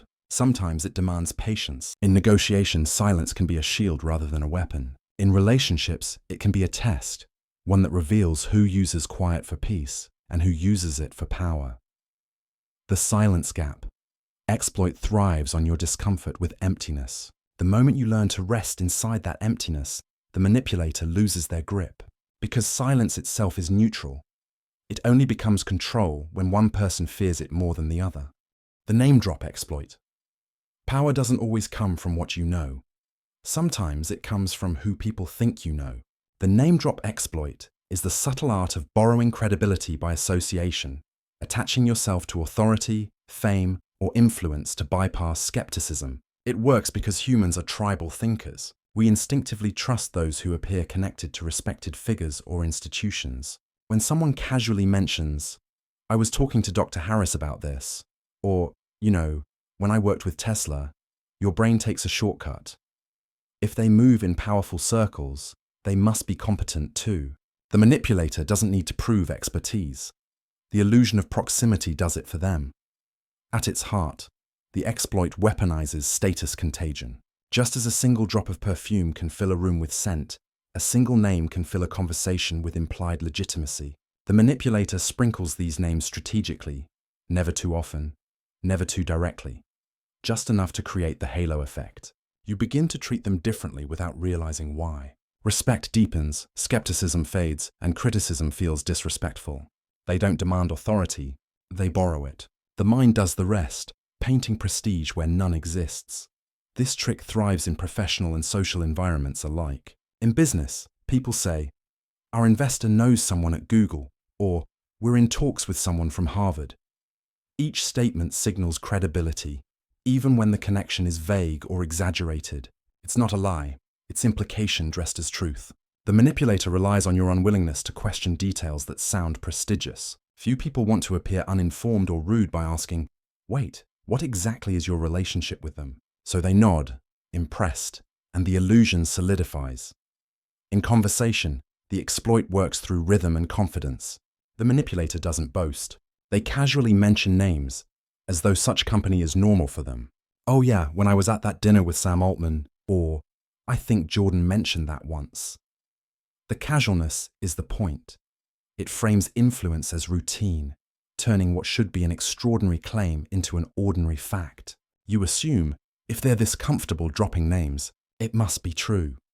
It's the social equivalent of wearing a luxury brand without the logo. Understated, but unmistakable. Psychologically, this taps into the authority bias. Humans are wired to associate confidence and credibility with figures of power. We defer to doctors, professors, executives, and celebrities because it feels safer than thinking independently. The manipulator knows this and crafts their web of associations carefully. Sometimes the connection is real but shallow, a handshake, a photo, a brief interaction spun into a partnership. Other times, it's entirely fictional, but the confidence of delivery shields it from suspicion. In either case, the name dropped isn't a detail, it's a tool. Social media has supercharged the name drop exploit. Online, it's easy to claim association with authority. A single photo tag or fabricated story can project an entire narrative of influence, collaborated with, featured by, endorsed through, vague phrases designed to sound significant while saying almost nothing. People scroll, assume, and believe. The exploit thrives in this environment because validation is visual and fleeting. A manipulator can construct a persona of success through borrowed names, and once the perception is built, it begins to self-sustain. Real opportunities follow fake status, and illusion becomes reality. But this exploit isn't limited to names of power. It also works through emotional association. A manipulator might invoke respected moral figures. That's what Gandhi believed. My pastor taught me this. My late father always said, to frame their argument as righteous or profound. The borrowed credibility shields their intent from scrutiny. You hesitate to challenge them, not wanting to seem disrespectful. They've outsourced defense to someone you can't argue with. The brilliance lies in the deflection. You're no longer debating them. You're debating the name. In relationships, this tactic takes on a personal tone. Someone might constantly mention their important friends or connections to make you feel small or fortunate to be around them. They use prestige as a social weapon, creating subtle hierarchies. The message is clear.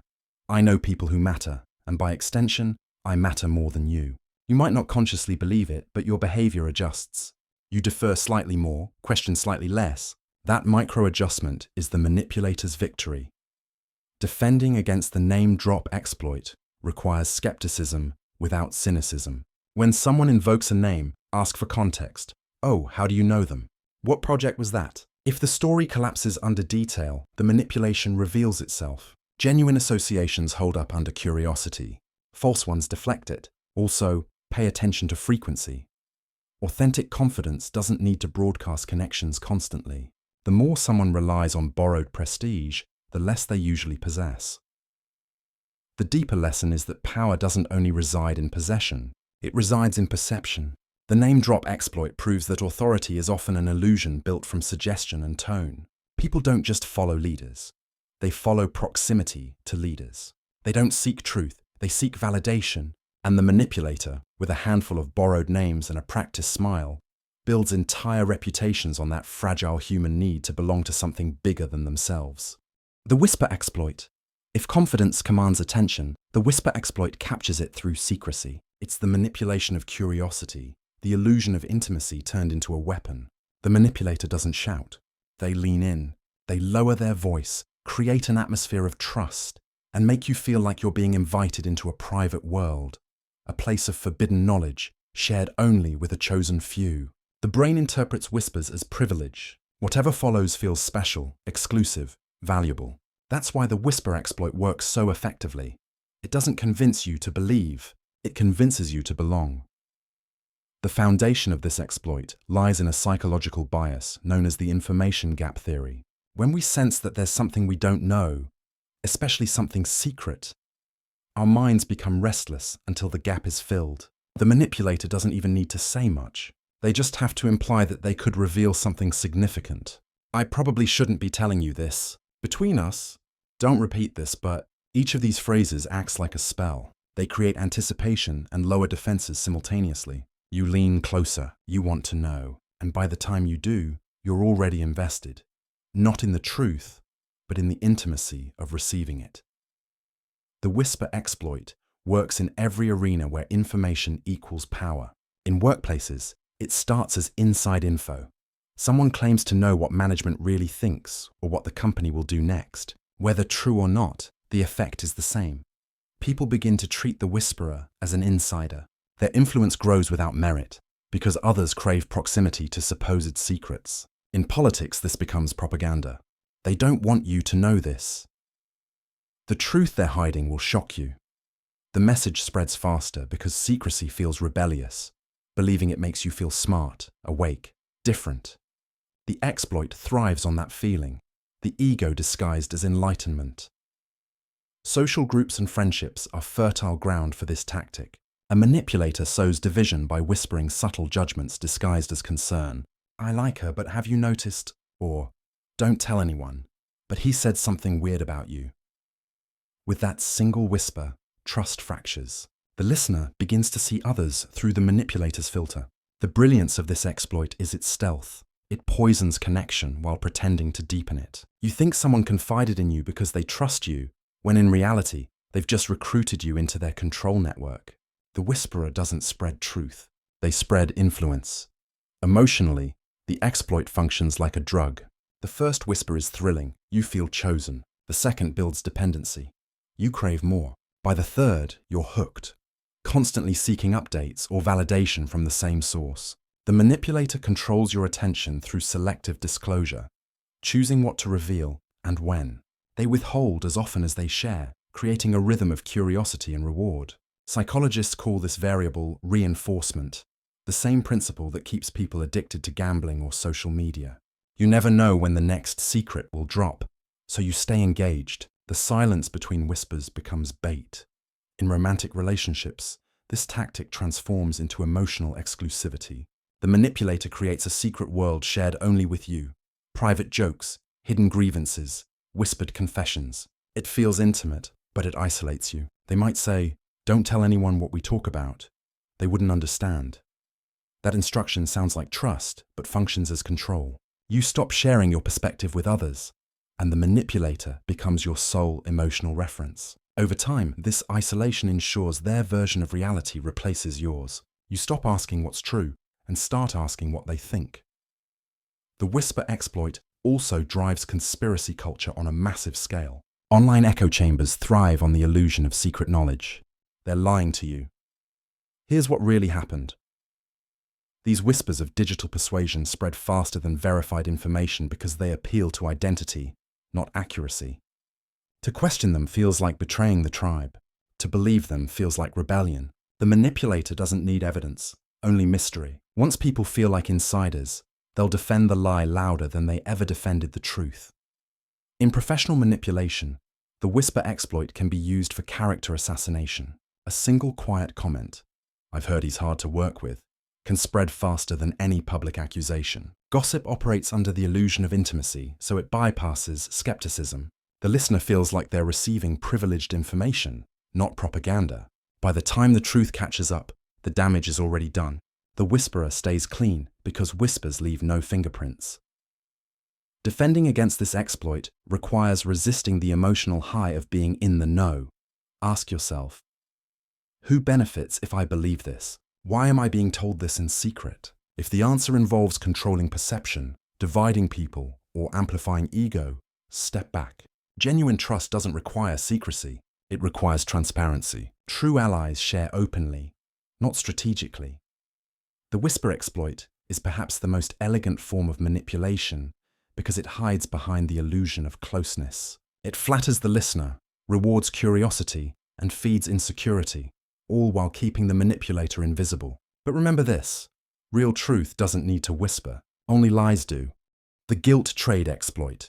There is no currency more powerful than guilt. It doesn't need threats, proof, or pressure. It only needs a conscience.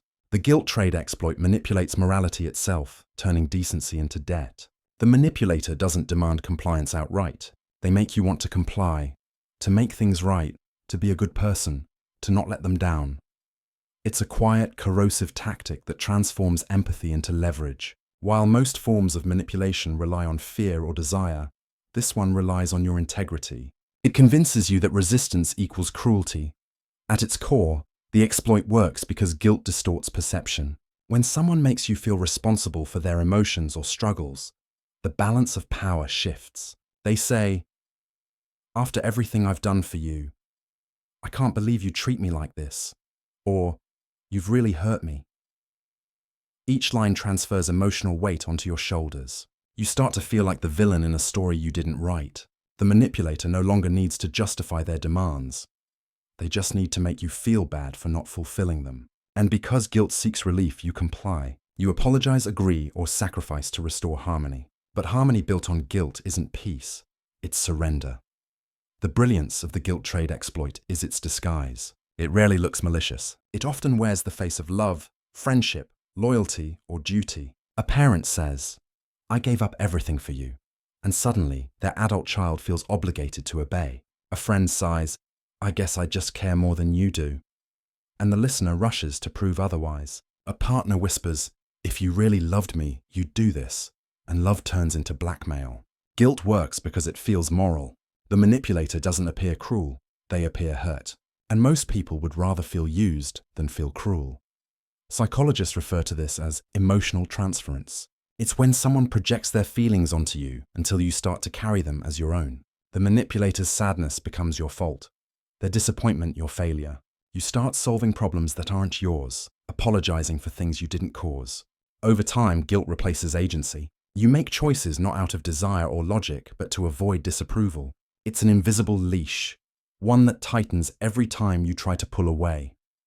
In family dynamics, this exploit is particularly devastating because it hides inside cultural and emotional expectations. You owe us. You've changed. We sacrificed for you. Generations of manipulation can be passed down under the banner of love.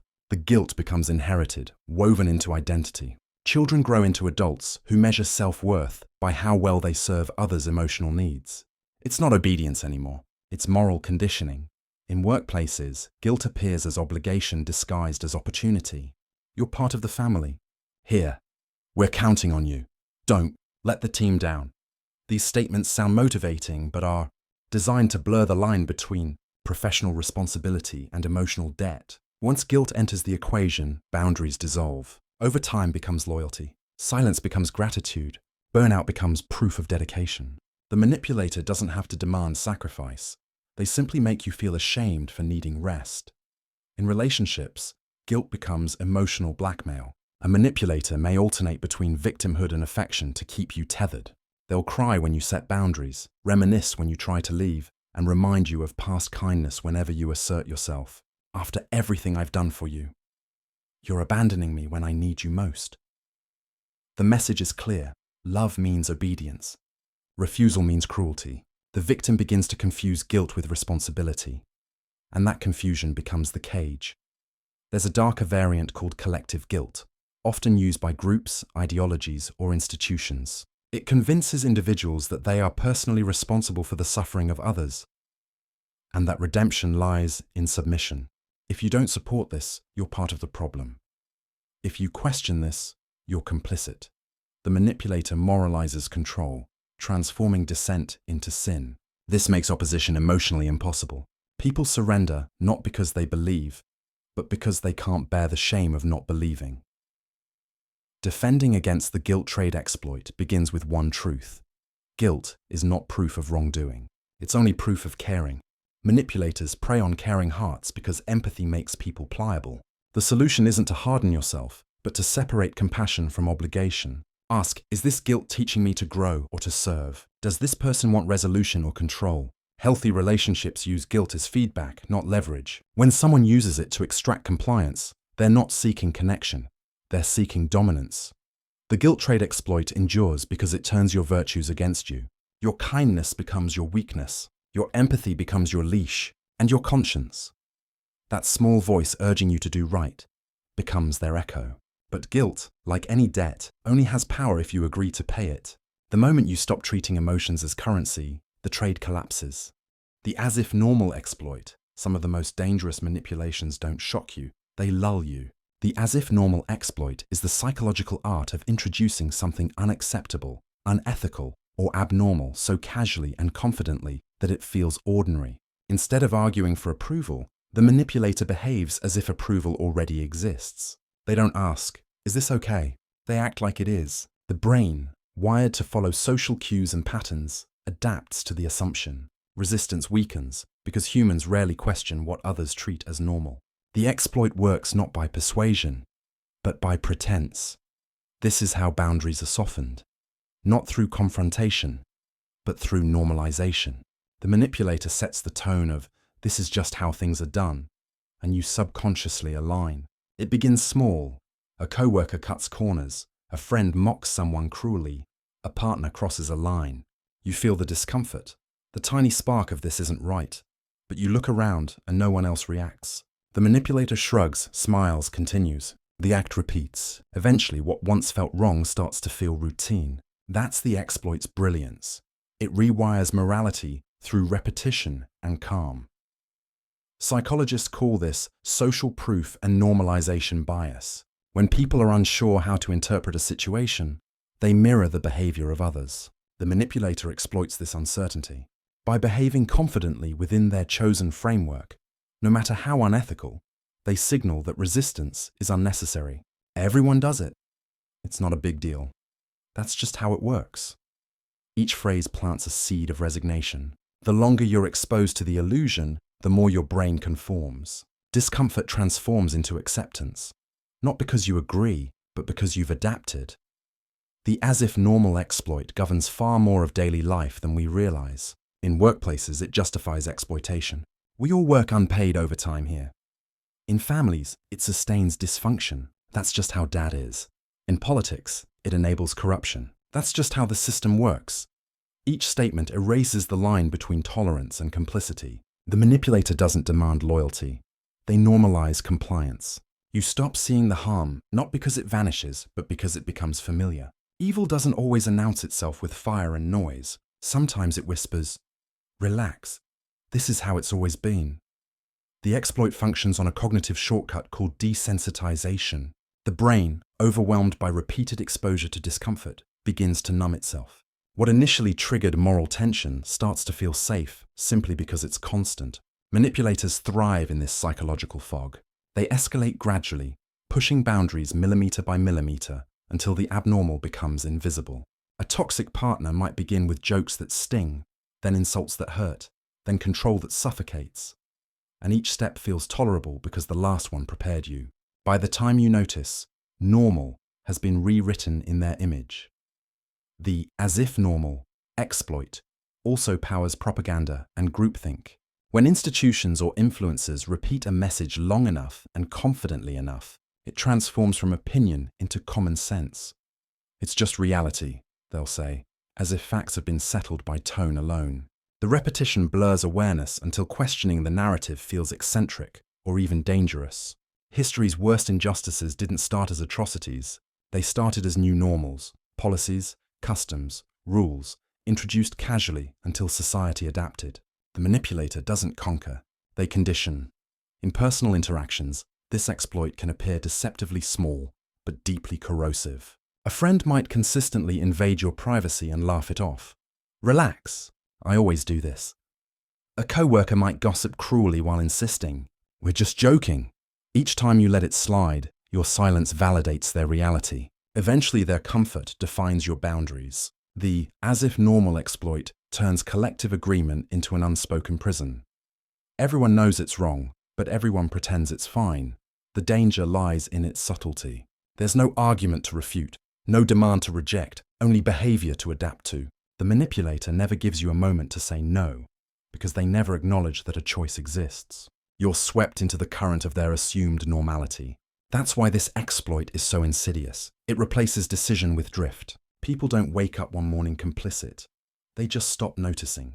Defending against this requires radical awareness. When something feels off, don't measure it against what others tolerate. Measure it against what you know to be right. Ask, when did this become okay? Who decided this was normal? Real morality doesn't need collective approval. True boundaries don't bend just because someone acts like they don't exist. The most powerful resistance to manipulation isn't rebellion, it's refusal to pretend. The as-if normal exploit teaches one harsh truth. Every injustice begins as someone's comfort. What's normal is just what people have stopped questioning. And the moment you stop questioning, the manipulation wins. The Overwhelm Exploit. When the mind is overloaded, it stops thinking. It starts obeying. The Overwhelm Exploit takes advantage of that moment when information, emotion, or pressure becomes too much to process, and the target's brain shifts from analysis to surrender. The manipulator doesn't win through logic. They win through exhaustion. They flood you with data, with emotion, with noise, until your instinct is not to resist, but to relent. Overwhelm is not confusion. It's strategic chaos. The manipulator knows that when people can't focus, they cling to the simplest, loudest direction, usually the one handed to them. This exploit operates on what psychologists call cognitive overload. The human brain can handle only a limited amount of information before it defaults to shortcuts. When the manipulator senses fatigue, they escalate the input. Fast speech, too many options, emotional stories, conflicting demands. Each piece of information feels necessary, but together they blur perception. In that fog, the manipulator quietly plants their message, the one point they actually want remembered. You don't see it happen. You just feel relief when they offer clarity. So here's what we'll do, they say, and you nod, grateful that someone seems to have direction. The relief is the victory. In negotiations, this is a common tactic. The manipulator overwhelms the other side with documents, deadlines, and jargon until fatigue sets in. The target signs just to make it stop. Lawyers call it papering someone to death. In sales, it appears as the info dump, the fast-talking pitch filled with statistics and features designed to impress but not inform. By the time you try to make sense of it, the closer has already secured your agreement. You didn't buy because you understood. You bought because you were tired of listening. Emotionally, the Overwhelm Exploit is just as potent. A manipulative partner might bombard you with arguments, contradictions, or tears. One minute they're angry, the next they're affectionate, then apologetic, then furious again. The instability is deliberate. It disorients you. You start to question your own memory and reasoning, grasping for any action that might calm the storm. You stop standing your ground and start seeking peace. That's when they win.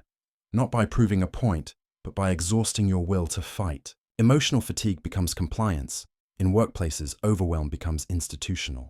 Managers overload employees with overlapping tasks and impossible deadlines, knowing that chaos discourages resistance. When everyone's drowning, nobody has time to question the system.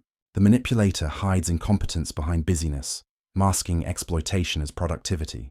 And when burnout arrives, they call it lack of resilience. Overwhelm, at scale, becomes culture. A cycle that rewards the people who cause the stress and punishes those who can't absorb it. Politically, the exploit becomes a weapon of distraction.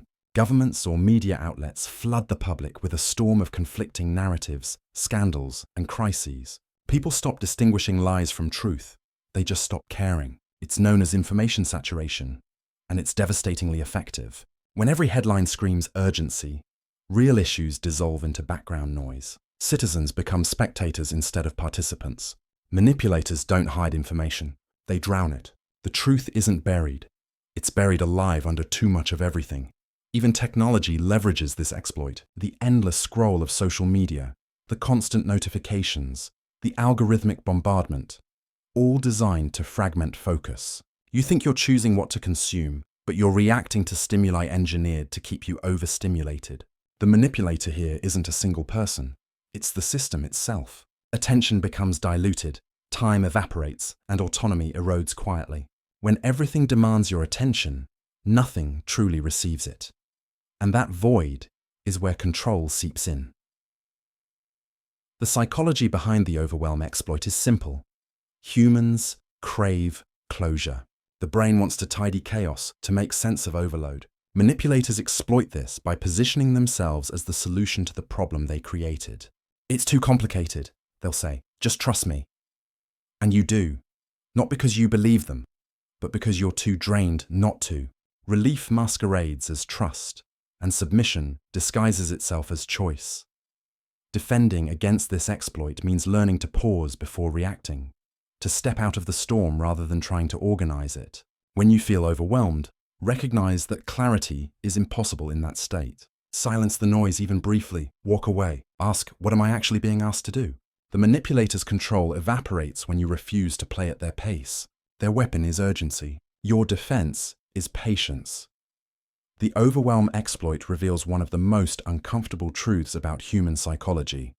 The line between control and surrender isn't drawn by strength, it's drawn by energy. The moment you run out of it, someone else will decide what happens next. And the manipulator's greatest trick is making sure you never have enough left to question why. The Familiarity Exploit. The mind trusts what it recognizes. And that's exactly why the Familiarity Exploit works so flawlessly. It's one of the oldest psychological tactics in existence. Make something seem familiar, and people will lower their guard. The manipulator doesn't need to prove anything, persuade, or threaten. They just need to mimic the patterns, tones, and aesthetics the brain already associates with safety. The trick is simple. Comfort disarms skepticism. The brain's shortcut for survival, familiar equals safe, becomes the manipulator's greatest ally. This bias is deeply rooted in human evolution. In early societies, recognizing patterns, a friendly face, a familiar voice, a known environment, meant survival. Strangers, by contrast, represented potential threats. The brain still operates on that primal code, even in the modern world. That's why advertising slogans repeat themselves endlessly, why brands use the same colors and fonts, and why people often fall for scams that look official. The manipulator doesn't fight against your instincts. They ride them. Every echo of familiarity, a logo, a phrase, a rhythm, feels like proof, even when it's an illusion. In social manipulation, this exploit is subtle and emotional. A person might mirror the tone or habits of someone you already trust, using similar humor, speech patterns, or values. They might remind you of a friend, a teacher, a parent. You feel a strange warmth, a sense that you already know them. But that feeling is synthetic, a psychological mirage. They've studied your reactions, identified your comfort triggers, and adopted them like a disguise. You call it connection. They call it calibration. By the time you notice the difference, the door to your trust has already been left wide open. Marketers and corporations build entire empires on this principle. Familiar jingles, recurring slogans, and repetitive imagery create what psychologists call the mere exposure effect. The more often you encounter something, the more you like it, even if you have no reason to. It's why election campaigns plaster the same name everywhere. It's why fraudulent emails use corporate logos and fake invoice formats. Recognition bypasses reason. You don't evaluate what you know, you simply accept it, and the manipulator thrives on that acceptance, feeding off the brain's hunger for predictability. The Familiarity Exploit also fuels ideological manipulation. Political movements and cults weaponize symbols, colors, and repetitive language to create emotional comfort. The slogans are short, rhythmic, easy to chant, designed to feel right before being understood. They repeat the same phrases until your brain stops analyzing them. Eventually, those phrases become identity markers. We've always said this. This is who we are. The manipulator doesn't ask you to think. They ask you to remember. And memories, even false ones, feel truer than logic ever will. On a personal scale, this tactic can build emotional dependency. A manipulative partner might mimic early affection patterns, repeating words, gestures, or rituals that felt safe at the beginning of the relationship. Over time, these familiar cues become emotional triggers. You associate their presence with security even when their behavior becomes harmful. That's the tragedy of this exploit. It doesn't rely on deception. It relies on nostalgia. The manipulator doesn't invent trust. They recycle it. Even technology harnesses the Familiarity Exploit. Digital platforms use familiar interfaces, sounds, and color schemes to keep users comfortable. Notifications mimic social reinforcement. Red bubbles, soft vibrations, repetitive pings. You don't question them because they feel natural, even rewarding. The manipulator here isn't human. It's the algorithm trained to exploit your pattern recognition. Every tap, every scroll, every like becomes a conditioned reflex, not a conscious choice. You're not persuaded. You're programmed. In the broader sense, familiarity governs entire cultures. People cling to traditions not because they're right, but because they're known. They reject change because novelty feels unsafe. Manipulators, whether political, religious, or commercial, exploit this by framing their ideas as the way things have always been. They don't need to argue for continuity. The human brain does it for them. The comfort of sameness becomes the currency of control. To defend against the familiarity exploit, you must question comfort itself. Ask, why does this feel safe? What am I recognizing here? Truth or repetition? Awareness doesn't mean abandoning what's familiar, but rather inspecting it. Real safety withstands scrutiny. False safety dissolves under it. The next time something feels just right, pause and look closer, because comfort can be camouflage. The Familiarity Exploit reveals a haunting truth. The mind's love for the known is both its anchor and its trap. What feels safe can enslave, and what feels predictable can deceive. The manipulator doesn't conquer through fear or force. They conquer through nostalgia. And in a world that worships the recognizable, the most dangerous lies are the ones that sound like something you've already heard before. The default setting exploit. Most people think manipulation happens when they're convinced to make a choice. In reality, it often happens when they don't make one. The default setting exploit is the psychological strategy of controlling outcomes not by persuasion, but by inertia. It works because humans are creatures of habit. We accept whatever setting, structure, or condition is already in place. The manipulator doesn't have to win an argument. They just have to design the environment so that the path of least resistance leads exactly where they want you to go. The brilliance of this exploit lies in its simplicity. People prefer default options because they feel safe, familiar, and effortless. Every extra decision demands mental energy, and the human brain is wired to conserve it. Psychologists call this decision fatigue, the tendency to avoid thinking deeply when presented with too many choices. The manipulator leverages this by setting the default in their favor. It might be the pre-checked box that signs you up for recurring payments, the opt-out privacy setting that tracks your data unless you dig through 6 menus, the automatic renewal that keeps charging you after the free trial ends. Each one preys on your instinct to let things stay as they are. You don't choose it, you simply never unchoose it. This same principle operates at every level of human behavior. In workplaces, systems are designed so that silence equals consent. If we don't hear back, we'll assume you agree. In relationships, one person's pattern becomes the unspoken rule. The way communication works, the tone of argument, the rhythm of attention. The other adapts out of convenience, and soon compliance becomes normality. That's the danger of this exploit. It doesn't feel like control because it masquerades as stability. You're not being forced, you're just not resisting. In politics, the default setting exploit becomes institutionalized.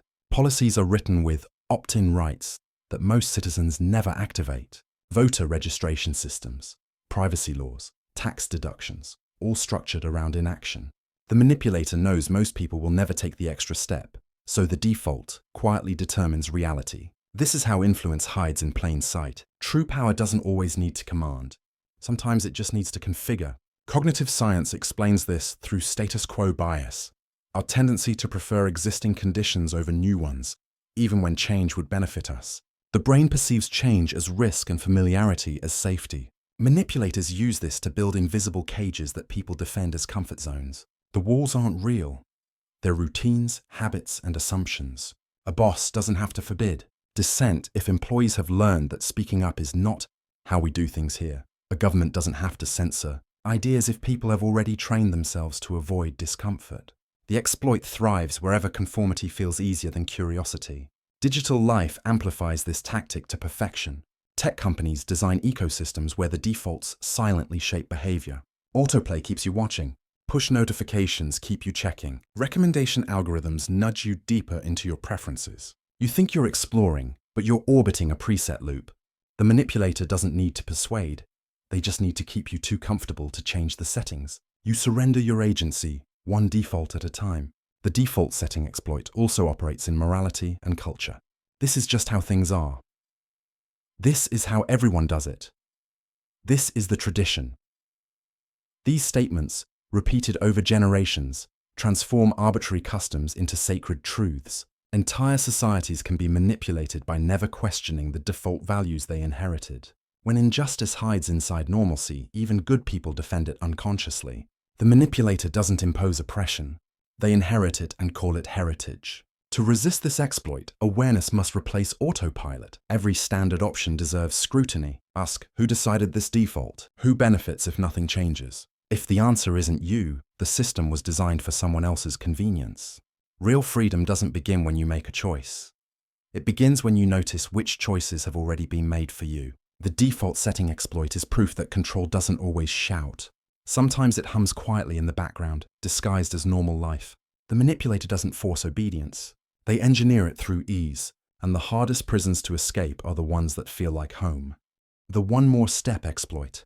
Every trap feels harmless at first. The one more step exploit thrives on that illusion. The incremental slide between choice and captivity. It's the manipulator's method of drawing people deeper into compliance through small, seemingly logical requests. You never notice the chain forming because each link feels light. They don't ask for too much too soon. They ask for just one more thing.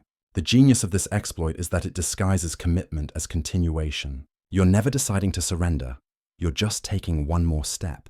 This psychological mechanism is known as the commitment and consistency principle. Once people commit to a course of action, even slightly, they feel internal pressure to stay consistent with that decision.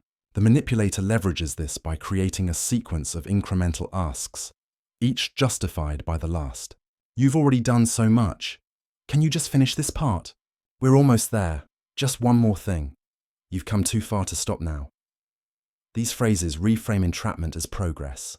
The target feels responsible for completion, not coerced into obedience. In sales, this exploit is everywhere. First, you agree to a free trial, then a $1 upgrade, then a monthly plan, then a premium feature, just to enhance your experience. Each stage feels minor, but the end result is commitment you never consciously chose. Manipulators know that the hardest yes is the first one. After that, inertia carries you forward. The psychological pain of stopping, of admitting waste or mistake, becomes stronger than the cost of continuing. You're no longer choosing. You're rationalizing. In relationships, this exploit turns into emotional erosion. It starts with small compromises, skipping a plan, accepting a rude comment, ignoring a red flag. It's just this once. It's not a big deal. They're under stress. But each step normalizes disrespect until you wake up far from where you started, wondering how you tolerated so much. The manipulator doesn't demand submission. They earn it gradually, using your own desire for peace or consistency as a leash. The real danger isn't the big betrayal. It's the 100 small ones that pave the road there. The one more step exploit thrives in authority systems too. Governments, institutions, and corporations use it to expand control without backlash. A new policy arrives temporarily. A surveillance law passes for safety. A data collection rule only applies to some users. Citizens nod. It seems reasonable. Then another step, and another. Decades later, the structure of freedom has shifted inch by inch until people can't remember when it started. Power rarely leaps forward. It creeps, each step small enough to seem rational, together large enough to rewrite the landscape. Cognitively, the exploit manipulates sunk cost fallacy. The more time, effort, or emotion you invest, the harder it becomes to stop. The manipulator reminds you how much you've already given. You've worked too hard to quit now. Don't throw away everything you've built. This argument doesn't appeal to reason. It appeals to pride. You'd rather continue suffering than admit waste. Manipulators weaponize that pride, turning perseverance into prison. In workplaces, this tactic appears as the never-ending project. Just stay late one more night. We'll get you that raise after this quarter. Each promise pushes the finish line slightly farther away. You chase it, believing you're almost there. The manipulator doesn't motivate with vision. They motivate with proximity. You're always one step from reward, and that step never ends. The digital world has perfected this exploit algorithmically. One more episode. One more level. One more scroll. Tech companies design interfaces that anticipate hesitation and erase it instantly. Autoplay, infinite feeds, next up prompts, all built to keep you chasing the next step. You tell yourself you'll stop soon, but the system is designed to redefine soon endlessly. Each continuation feels too small to resist, but together they consume hours, attention, and willpower. The emotional core of the one more step exploit is hope. Hope that the next step will pay off. Hope that this time, effort will be rewarded. Hope that the manipulator will finally keep their word. But hope, when exploited, becomes a leash tied to exhaustion. The manipulator never promises certainty, only possibility. And as long as you're chasing almost, you'll never realize you've already arrived nowhere. The defense lies in recognizing the pattern early. The moment you hear just one more, pause. Ask, how many steps have I already taken? When does this actually end? If the answer is always soon, the trap is already closed. Healthy progress includes milestones. Manipulation only includes motion. You don't owe anyone your consistency if it was built on deception. Sometimes the bravest act isn't taking another step. It's refusing to move at all. The one more step exploit exposes how control often hides inside persistence. It teaches a cruel truth. You don't have to force people to follow you. Just convince them they've already started walking. The Flattery Mask Exploit. Every human being, no matter how disciplined or intelligent, wants to feel seen, valued, and admired. The Flattery Mask Exploit takes that universal desire and twists it into obedience. It's the most elegant form of control. Manipulation that feels like affection. The manipulator doesn't attack your ego. They caress it. They use praise not as a gift, but as a leash. Compliments become conditioning. Every "you're amazing" carries an unspoken, "so keep doing what I want." It's not flattery itself that's dangerous. It's when admiration becomes currency, traded for compliance. The foundation of this exploit lies in a psychological bias called the reward principle. The brain releases dopamine when praised, reinforcing the behavior that earned it. The manipulator understands this instinctively. They give just enough approval to create dependence, timing each compliment for maximum effect. "You're the only one I can rely on. You're so much better than the others. You get me like no one else does." Each line feels empowering, but it isolates you, separating you from peers, rationality, and self-sufficiency. You don't see the mask. You see a mirror that reflects the version of yourself you wish were real. Flattery works because it masquerades as truth. Unlike insults, which provoke resistance, praise disarms critical thinking. When someone flatters us, we want to believe them. And belief is the doorway through which manipulation walks. The manipulator doesn't need to lie about who you are. They just need to amplify your best traits until you feel indebted to the one recognizing them. "You're so insightful. I knew you'd understand. You're different, not like the others." The more unique they make you feel, the more you'll defend the relationship that makes you feel that way. In workplaces, this exploit appears as strategic validation. A manager might single out an employee for constant praise, not to reward performance, but to secure loyalty. "You're the heart of this team. I couldn't do this without you." The employee starts taking on more work, ignoring burnout, desperate to maintain the approval that feels like identity. When the praise stops, panic sets in.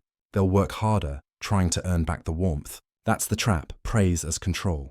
You think you're chasing excellence, but you're chasing validation engineered to vanish when you slow down. In relationships, the Flattery Mask Exploit becomes emotional manipulation. It begins as adoration, constant attention, endless compliments, exaggerated affection. Psychologists call this love bombing. It creates an emotional high, a flood of chemicals that binds you to the manipulator.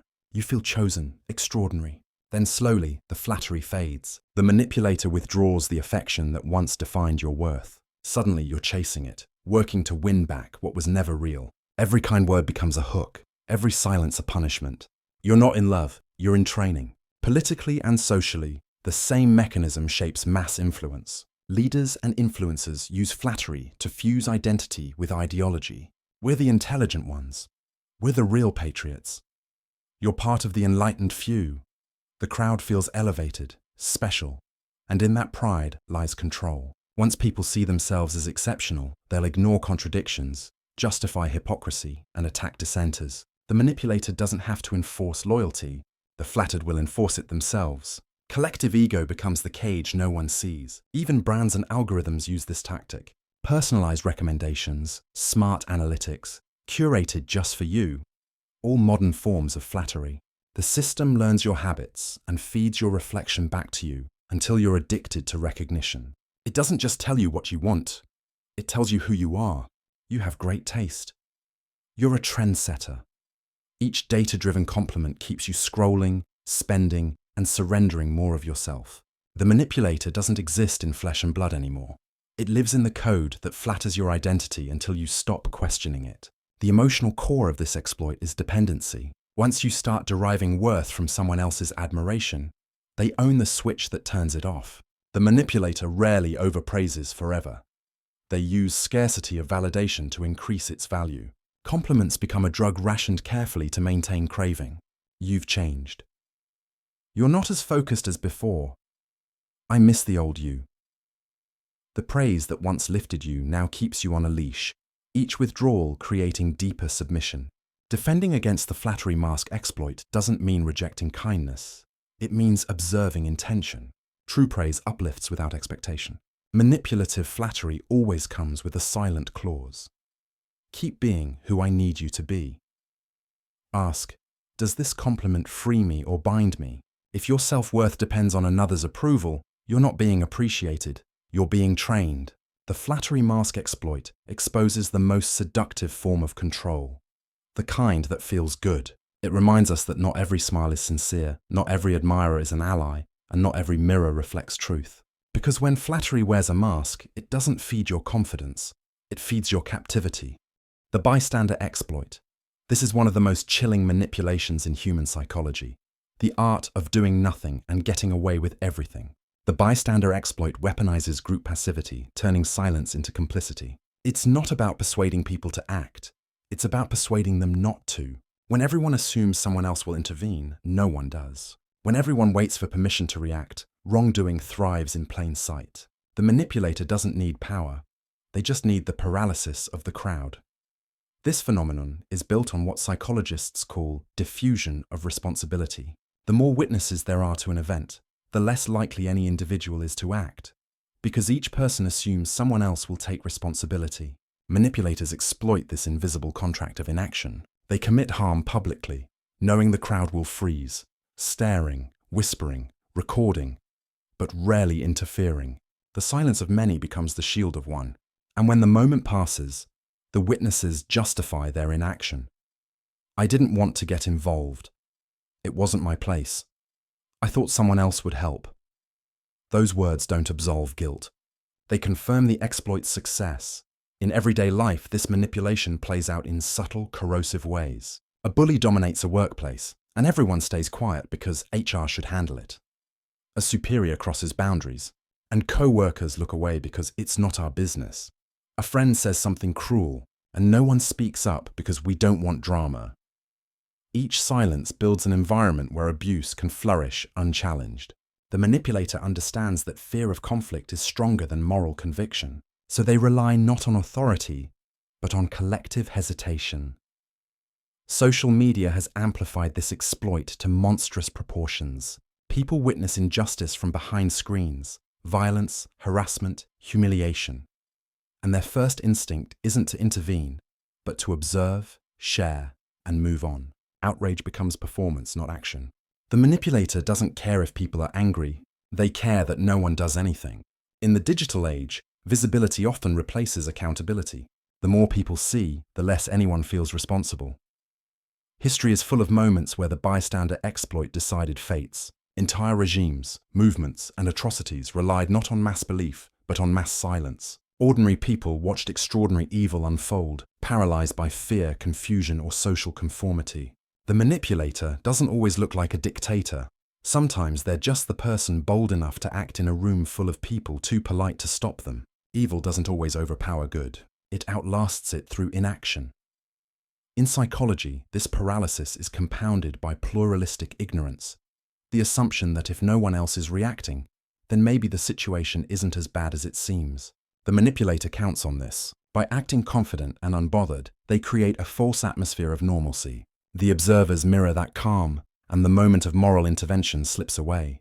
It's not that people don't care. It's that they take their cues from each other instead of their conscience. In organizations, the exploit manifests as collective deflection. It's not in my job description. That's management's issue. I don't want to cause trouble. Everyone's neutrality becomes the manipulator's camouflage. Bullies, fraudsters, and predators thrive in institutions where silence looks like professionalism. And because the manipulator never has to silence anyone, they just have to keep them comfortable, the system protects them automatically. The emotional cost of witnessing and staying silent is enormous. People replay those moments endlessly, haunted by what they didn't do. Guilt festers in the quiet, but the manipulator has already moved on. carrying their power forward while the witnesses carry their shame. That's why the bystander exploit is so effective. It doesn't just paralyze others, it poisons them afterward too. It replaces moral action with moral injury. Defending against this exploit requires courage, but more importantly, immediacy. The longer you wait, the less likely you are to act. When something feels wrong, don't scan the room for validation. Move, speak, intervene. Even small acts of defiance break the illusion of passivity. One voice shatters silence faster than 10 whispers ever could. The bystander exploit teaches the most painful truth of manipulation. Evil doesn't always need accomplices. It just needs an audience. And when good people choose comfort over courage, the manipulator doesn't win by force. They win by permission. The overconfidence exploit. Confidence inspires trust, and overconfidence manufactures it. The overconfidence exploit is one of the most deceptive psychological tactics in existence because it works on both the manipulator and the victim. It's built on a single irresistible illusion that certainty equals competence. The manipulator doesn't need to be right. They just need to sound right. They speak with absolute conviction, dismiss doubt with ease, and project dominance so boldly that others surrender their own judgment in exchange for that apparent clarity. The human mind, wired to avoid uncertainty, follows confidence like a compass, even when it points straight into deception. Psychologists call this the authority heuristic. When someone behaves with confidence, people subconsciously assume they know what they're talking about. It's the same reason audiences believe charismatic speakers, juries believe assertive witnesses, and investors follow self-assured leaders.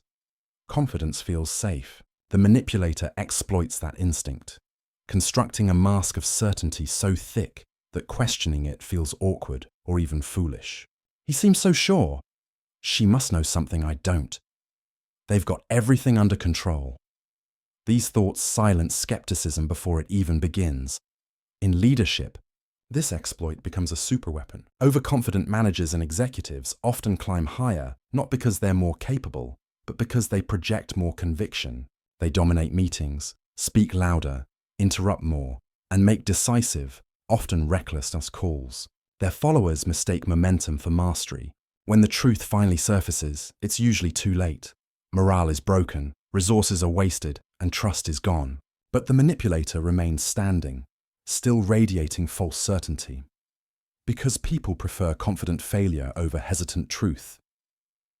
In relationships, the overconfidence exploit appears as dominance disguised as decisiveness. One person insists they just know better, steamrolling every discussion with unwavering certainty. They dismiss others' feelings, opinions, and facts under the guise of leadership. Trust me, I've got this. You always overthink. The target begins to second-guess themselves, mistaking doubt for weakness. Over time, self-doubt becomes dependency. The manipulator becomes the sole source of clarity, while the victim becomes the follower, not through fear, but through erosion of self-belief. This same principle powers misinformation. The internet rewards confidence, not accuracy. Falsehoods spread faster when delivered with swagger. Clean statements, bold claims, no hesitation. Experts are lying to you. Here's the truth they don't want you to know. Those sentences carry power not because they're true, but because they sound final. The manipulator thrives in this ecosystem, where doubt equals defeat. The louder the lie, the faster it travels. And once enough people repeat it, confidence itself becomes validation. The overconfidence exploit also fuels the Dunning-Kruger effect, where people with limited knowledge overestimate their competence. Manipulators who fall into this trap often start believing their own act. They project confidence so long that it mutates into delusion. Ironically, their self-deception becomes contagious, because conviction is magnetic, even when it's hollow. In a world where humility reads as uncertainty, arrogance becomes currency. The manipulator doesn't need to outthink others. They just need to outbelieve them. Corporations and governments use this exploit strategically in messaging. We have the solution. Our plan is foolproof. There's nothing to worry about. These statements are designed to suppress scrutiny. The more confident the tone, the fewer questions people ask. Doubt feels disloyal in the presence of certainty. That's why propagandists, salesmen, and cult leaders all share the same cadence. Not reasoned persuasion, but unwavering tone. People don't follow logic. They follow momentum. Even on an individual level, the exploit can be devastating. Overconfident manipulators drain trust from those around them, convincing others that their intuition is flawed. Don't be paranoid. You're reading too much into it. The target learns to silence their instincts, relying instead on the manipulator's supposed expertise. Eventually, they lose touch with their own decision-making entirely. By then, control is complete. Not through intimidation, but through persuasion delivered with absolute poise. The defense against the overconfidence exploit lies in learning to separate certainty from truth. Ask, how do they know this? Can they prove it? Would they still sound this sure if they were wrong? True competence welcomes questions. False confidence avoids them. A confident person shares clarity. A manipulative one demands it. When someone's certainty leaves no room for curiosity, what they're protecting isn't truth. It's authority. The overconfidence exploit reveals an uncomfortable paradox of human nature. We crave leaders who make us feel safe, even when safety is an illusion. The manipulator knows this. That's why they don't just speak loudly. They speak like they can't be wrong. And in a world that rewards the bold over the wise, the most dangerous lie is the one told with perfect confidence. The loudest voice exploit. Power doesn't always belong to the smartest person in the room. Often, it belongs to the loudest. The loudest voice exploit is the manipulation of perception through volume, dominance, and repetition. It's a psychological trick that replaces truth with noise. The manipulator doesn't need better ideas. They just need to drown out everyone else's. They overwhelm the room, the discussion, or the narrative until silence itself feels like agreement. Humans are social creatures, wired to equate confidence and volume with authority. The louder someone speaks, the more others assume they must be right. The exploit works not through persuasion, but through suppression. At its core, this tactic hijacks a primal survival instinct, the fear of social rejection. In groups, people instinctively follow the dominant voice because it signals leadership and safety. Psychologists call this social dominance bias. When someone speaks forcefully and consistently, their tone becomes the default truth. Others start hesitating to challenge them, not because they agree, but because confrontation feels risky. Maybe they know more than I do. Maybe it's not worth the argument. The manipulator counts on that hesitation. Their victory isn't in winning debates. It's in exhausting opposition. In workplaces, the loudest voice exploit is a silent epidemic. Meetings are often led not by the most competent, but by the most assertive. A manipulator with a booming tone and fast speech dominates the floor, interrupting others until dissent feels rude. Over time, the quieter, more thoughtful voices stop speaking altogether. Innovation dies under the weight of noise. The manipulator thrives, not because they contribute insight, but because they control airtime. And the tragedy is that organizations often reward them for it, mistaking aggression for leadership. In social circles and relationships, this exploit turns communication into a weapon. The manipulator raises their voice not to express emotion, but to command space. Every argument becomes a performance designed to make the other person shrink.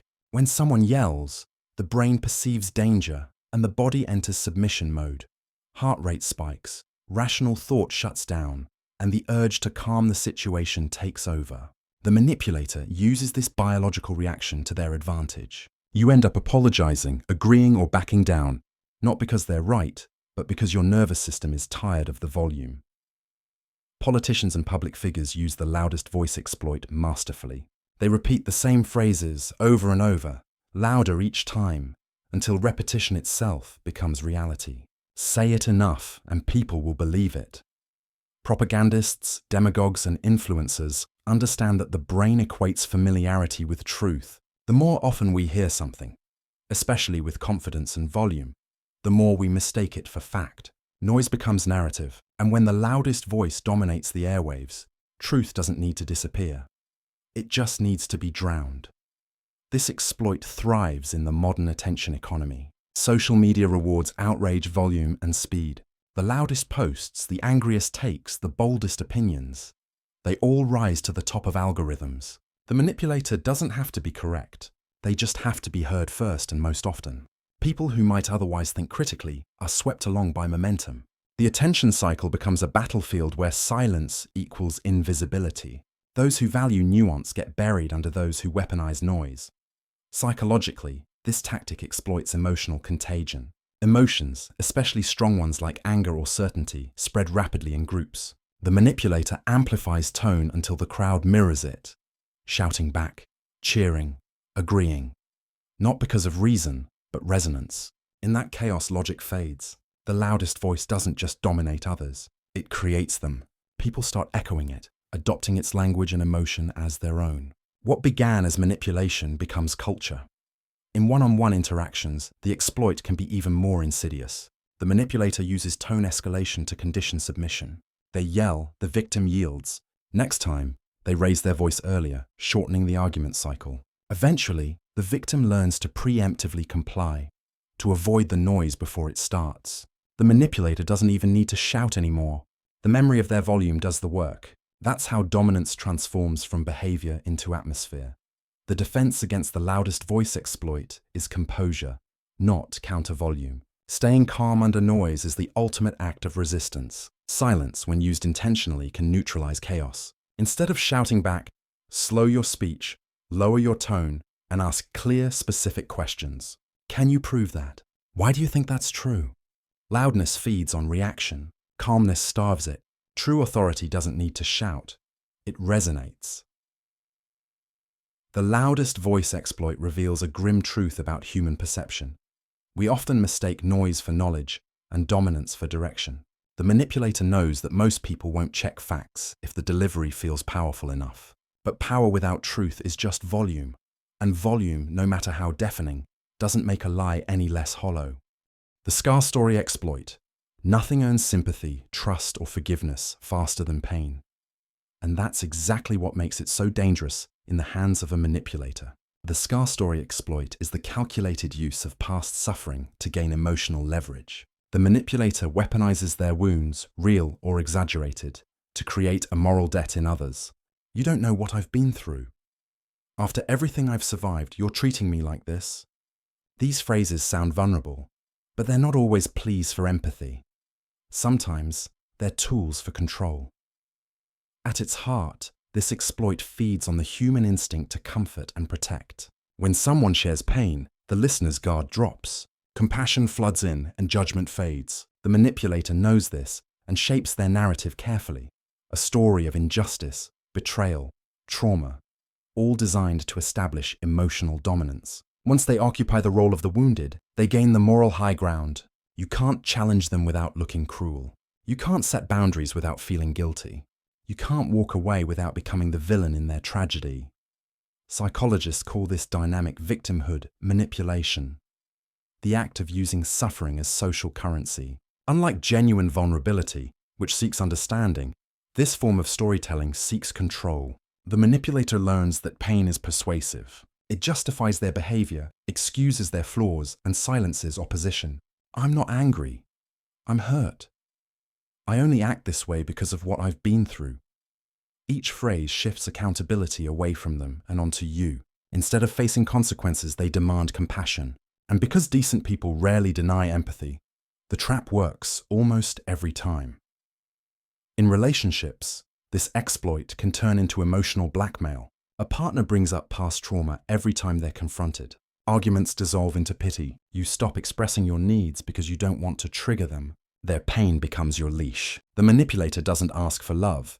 They extract it through guilt. What began as empathy transforms into obligation, and you find yourself constantly compensating for wounds you didn't cause. That's when you know the scar has become a weapon. In workplaces, the Scarcity exploit appears when colleagues or leaders use personal hardship to deflect responsibility. You have no idea what I'm dealing with right now. I'm under so much pressure. These statements, while sometimes genuine, can become shields against accountability. The manipulator creates an emotional hierarchy, where criticizing them equals cruelty. Co-workers tread lightly, projects suffer, and professionalism erodes, all under the weight of someone's story. The pain might be real, but its weaponization isn't justified. This tactic also thrives in politics and media. Leaders and influencers use personal struggle to cultivate loyalty. They present themselves as martyrs of injustice, survivors of oppression, or voices of the unheard. People rally behind their scars, believing that suffering equals virtue. But not all suffering produces wisdom. Sometimes it produces manipulation. When the scar becomes a stage, empathy becomes a tool for exploitation. The audience doesn't question intentions, they applaud the pain. The psychological hook behind this exploit is emotional dissonance. When two feelings, compassion and suspicion, collide, compassion usually wins. The manipulator counts on that. You may feel something is off, but questioning a victim feels cruel. So you override intuition, convincing yourself that kindness requires silence. That silence is where control grows. Over time, the manipulator learns exactly which stories to tell, which details to emphasize, and which tears to summon. Each retelling strengthens the spell. The Scarcity exploit is especially destructive because it blurs the line between genuine healing and emotional control. True vulnerability invites connection. Manipulative vulnerability demands compliance. One builds trust, the other builds dependency. When someone's pain becomes the centerpiece of every interaction, when it justifies harmful behavior, or when it resurfaces conveniently during confrontation, that's not healing. That's strategy. Defending against this exploit doesn't mean hardening your heart. It means refining your empathy. Ask, is this story being shared to connect or to control? Do they take responsibility for their actions despite their pain, or does their pain erase accountability? Real survivors don't use their scars to silence others. They use them to remind others that growth is possible. The manipulator uses scars to make sure no one ever questions them again. The Scarcity exploit reveals a brutal truth. Pain, when misused, can be more dangerous than anger, because anger burns out, but pain persuades. And when suffering becomes a shield, manipulation hides behind the most unassailable disguise of all, the appearance of the wounded. The blame shift exploit. No manipulative tactic spreads faster or poisons deeper than blame. The blame shift exploit is the dark art of reversing accountability so skillfully that the guilty walk away spotless, while the innocent drown in self-doubt. The manipulator doesn't deny fault outright. They redirect it. They twist context, emotions, and logic until the victim starts apologizing for something they didn't do. It's psychological judo, using your empathy, reason, and guilt against you. And the scariest part, it often happens so smoothly that you don't even notice it until you're the one saying, "I'm sorry." The foundation of this exploit lies in a cognitive distortion called emotional reversal. When confronted, the manipulator immediately flips the narrative. You call out their behavior, and suddenly you become the problem. You're too sensitive. You always twist my words. If you hadn't done that, I wouldn't have reacted this way. Each statement reframes your valid reaction as overreaction. The more you explain, the guiltier you look. The manipulator doesn't prove innocence. They create confusion. And confusion, when emotional enough, always wins over logic. In personal relationships, this tactic creates emotional exhaustion. Every conflict becomes a maze where accountability vanishes. You enter the conversation trying to resolve something and leave wondering if you're the one who caused it. The manipulator thrives on this imbalance. They don't care about resolution. They care about dominance. As long as you're defending yourself, they're in control. The goal isn't truth, it's silence. They want you too uncertain to argue back. The blame shift exploit often pairs with gaslighting, another psychological weapon designed to distort perception. The manipulator denies events, rewrites history, and insists that your memory is wrong. That never happened. You're imagining things. You're overreacting. It was just a joke. You begin to question your own recollection, adjusting your beliefs to fit their narrative. Over time, the line between truth and distortion blurs so much that your reality depends entirely on their approval. It's not just manipulation, it's erasure. In workplaces, this exploit destroys morale. Toxic colleagues or superiors use it to avoid responsibility for mistakes. A failed project becomes your poor communication. A missed deadline becomes your lack of support. The manipulator positions themselves as the victim of circumstance or the misunderstood hero. They're never wrong, just surrounded by incompetence. Meanwhile, others take the fall to preserve peace, convincing themselves that it's not worth the fight. The manipulator's reputation remains untarnished, while everyone else cleans up their chaos. Politically, the blame shift exploit scales to entire populations. Leaders deflect public anger by redirecting it towards scapegoats, minorities, outsiders, opposition groups. It's their fault your life is hard. If not for them, everything would be fine. It's one of the oldest manipulative tactics in history, responsible for wars, purges, and propaganda. The power lies in simplicity. People would rather believe someone else is to blame than confront complex truths. The manipulator offers that simplicity like a drug, and the crowd swallows it whole. On a personal psychological level, the exploit works because of empathy imbalance. Good people assume fairness in conflict. Manipulators exploit that assumption. When confronted, most honest individuals consider whether they might be wrong. That moment of introspection, that pause, is the manipulator's opportunity. They use it to reframe, accuse, and confuse until guilt settles in your chest like a stone. They don't need proof. They just need you to feel bad. And guilt, once accepted, becomes obedience. The blame shift exploit also thrives in family systems. Parents might blame children for their unhappiness. Siblings might weaponize shared trauma to avoid accountability. Look what you made me do. If you loved me, I wouldn't act this way. You always start the fights.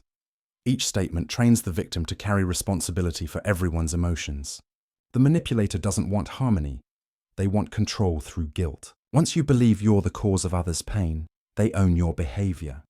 To defend against this exploit, awareness must replace reflex. When accused, pause before apologizing. Ask, what specific action are they blaming me for? Are they addressing the issue or attacking my character? Manipulators rely on emotional speed.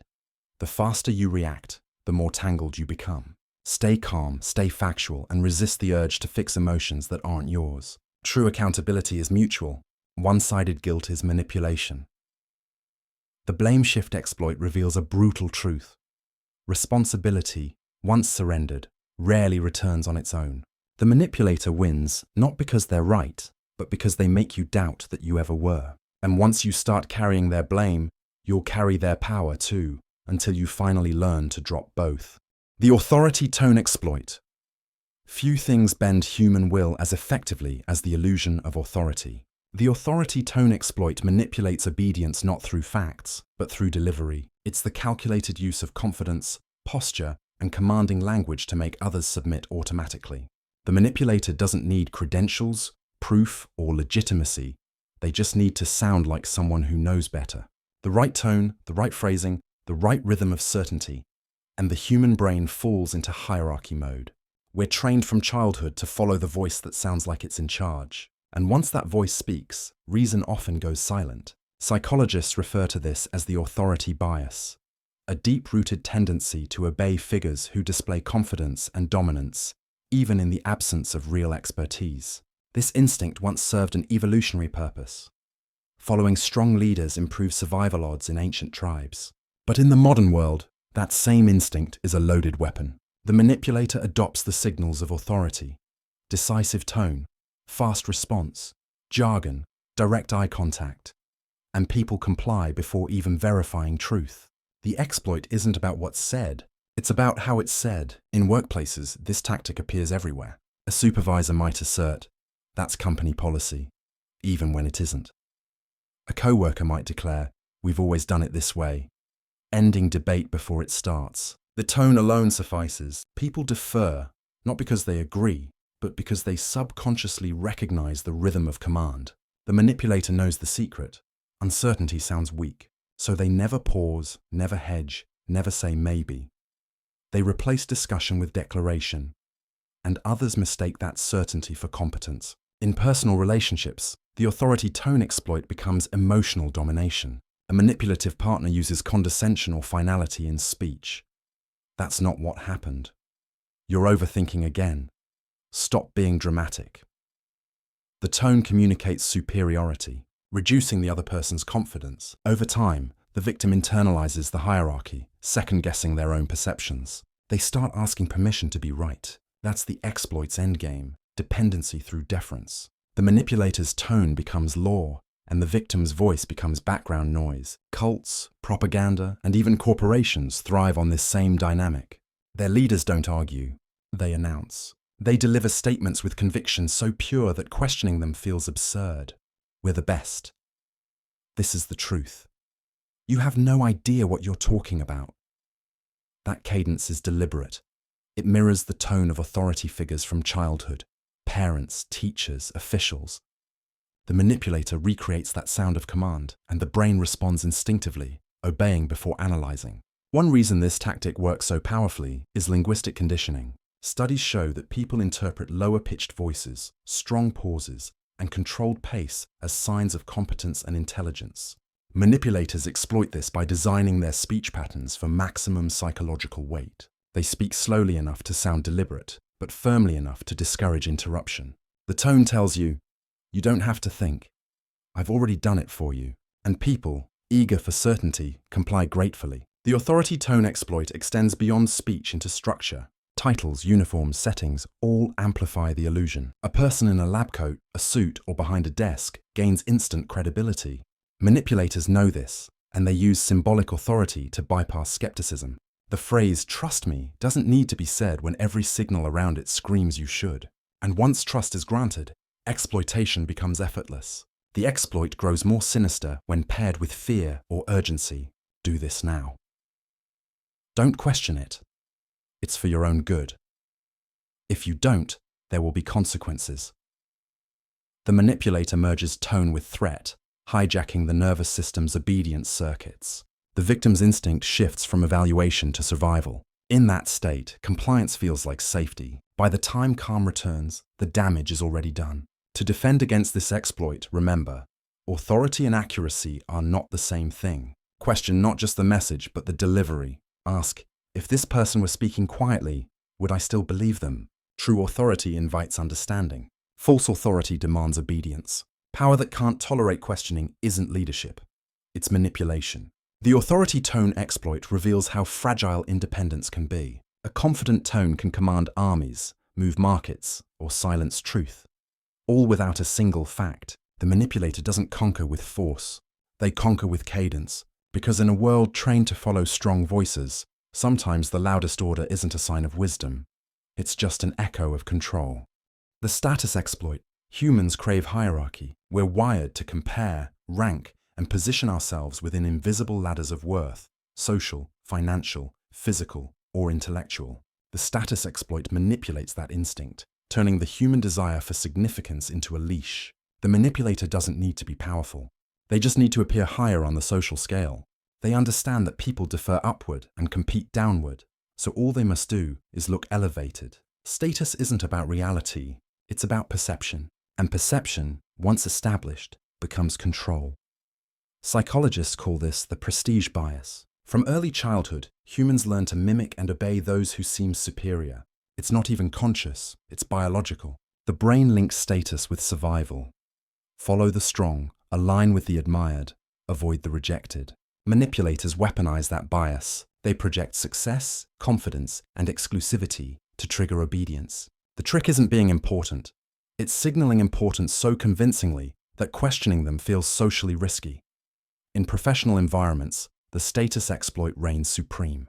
Titles, name-dropping, luxury aesthetics, all designed to inflate perceived authority. The manipulator introduces themselves with a resume longer than the truth, mentions their connections, and subtly reminds others of their influence. I've worked with people at the top. You wouldn't believe who's on my client list. Each statement creates an aura of prestige. People stop evaluating competence and start seeking approval. Decisions bend, not toward logic, but toward hierarchy. The manipulator doesn't need to prove value. They just need to make you feel lower. In social circles, the same principle governs acceptance. A manipulator with strong social gravity, the popular one, the influencer, the trendsetter, wields soft power. Their opinions shape group norms. When they speak, others adjust tone, behavior, even laughter to align. The manipulator reads this instinct and feeds it, compliments the right people, excludes the weak links, creates an atmosphere of privilege. Once others crave their approval, they control the entire ecosystem without ever appearing controlling. The group's loyalty is no longer earned. It's purchased through perception. The status exploit also drives much of marketing and consumer psychology. Luxury brands use it daily. The price tag isn't for quality, it's for hierarchy. People buy to signal worth. The manipulator here isn't a single person, but a system designed to whisper, you could be one of them. Scarcity, exclusivity, and prestige language, limited edition, elite, members only. trigger primal social instincts. Consumers comply willingly, trading money for illusion. The exploit thrives on insecurity, the quiet terror of not being enough. Politicians and influencers use this same weapon in ideology. They present themselves as part of an enlightened few, creating in-groups and out-groups. We're smarter. We see what others don't. The masses are blind. Once followers identify with that elevated status, they defend it fanatically. They stop analyzing and start protecting the tribe's prestige. The manipulator doesn't rule by persuasion anymore. They rule by belonging. Loyalty transforms into ego armor. People would rather die defending superiority than admit equality. This exploit also poisons relationships. One partner subtly positions themselves as the wiser, more experienced, or more accomplished one. At first it feels flattering to be chosen by someone seemingly above you, but soon admiration becomes submission. They criticize, you internalize. They withdraw approval, and you scramble to earn it back. The imbalance feels natural because hierarchy feels familiar. The manipulator's greatest trick is convincing you that inequality is love. The psychological machinery behind the status exploit is social validation theory. People measure their worth through others' perception, and manipulators learn to control that reflection. They know that humans fear social demotion more than failure itself. Being excluded, ignored, or ridiculed activates the same pain centers in the brain as physical injury. So when someone with high perceived status disapproves of you, it hurts. The manipulator counts on that pain. It keeps you striving, apologizing, conforming, all to stay in their good graces. Technology has magnified this exploit beyond imagination. Social media metrics, likes, follows, blue check marks, have become digital hierarchies. Influencers wield curated lifestyles as weapons of influence. Look how well I'm doing. Look who I know. Look where I've been. The audience compares, craves, and copies. The manipulator doesn't have to command. They just need to flaunt. Status becomes the modern form of hypnosis. People obey without realizing it, not out of fear, but out of aspiration. To defend against the status exploit, detach admiration from obedience. Respect achievement, but never confuse it with moral authority. Ask, would I still value this person if they lost everything? Would their opinion matter without their image? True status doesn't need to be performed. False status collapses under scrutiny. The moment you stop treating prestige as proof, manipulation loses its power. The status exploit reveals a cruel truth about humanity. People don't just want to be free, they want to be seen as free. They don't just want success, they want others to notice it. And the manipulator knows that as long as your worth depends on someone else's gaze, you'll follow whoever looks tallest. The familiar script exploit. Humans trust patterns. We crave predictability because it feels safe, and that craving blinds us to repetition in manipulation. The familiar script exploit is the tactic of using well-known emotional or conversational patterns to disarm skepticism. It's manipulation disguised as déjà vu. The manipulator follows a rhythm that your brain already knows. The classic apology, the predictable compliment, the rehearsed vulnerability. You don't analyze what sounds familiar. You relax into it, and that's exactly when control begins. The human brain is a pattern-seeking machine. When something fits a known emotional script, the "forgive me, I've changed" arc, the "I only did it because I care" explanation, it feels true simply because it feels familiar. Psychologists call this schema resonance. The manipulator exploits it by mimicking emotional structures you've already experienced or seen in media. The tone, the pacing, even the words feel cinematic, like closure, reconciliation, or redemption. You mistake performance for sincerity. Familiarity replaces proof. In relationships, this exploit appears when someone repeats a cycle of harm, remorse, and reassurance. They hurt you, apologize convincingly, promise transformation, and for a while they act renewed. You relax, believing the story arc of change, but the script always resets. The manipulator never rewrites the narrative. They just replay it. Every apology becomes a scene, every promise a plot point, and you become the audience waiting for the ending that never comes. It's not an apology, it's a rerun. In workplaces, the familiar script exploit can hide inside leadership styles. A manipulative boss might use motivational cliches. We're like family here. It's tough love. Sacrifice now, success later. The words sound noble because they mimic the familiar rhythm of inspiration. Employees absorb the message, Not because it's logical, but because it feels like something successful people say. That's the exploit. They're not inspiring. They're imitating inspiration. The familiarity makes exploitation sound like opportunity. Media, politics, and religion are masters of this manipulation. Entire movements are built on predictable storylines. Heroes, villains, saviors, martyrs. The manipulator recycles these arcs endlessly because people rarely question what they've already accepted once. The pattern feels sacred, comforting, or nostalgic. When someone says, "We've been betrayed, we will rise again," or "They're trying to silence us," they're not informing. They're activating a script buried in your collective memory. The audience responds on cue, not from thought but from reflex. In personal interactions, this exploit becomes eerily intimate. A manipulator studies what emotional story resonates most with you and adopts it. If you're drawn to broken but trying, they play that role. If you value honesty, they confess something painful to prove vulnerability. If you love loyalty, they tell you tales of being betrayed. Every script is tailored to your emotional history. They don't manipulate everyone. They manipulate you specifically, using the stories you already believe in. Cognitively, this works because the brain conserves energy by following patterns. It's faster to recognize than to analyze. Familiar emotional sequences bypass critical thinking and activate empathy instead. The manipulator keeps language simple, predictable, and emotionally charged.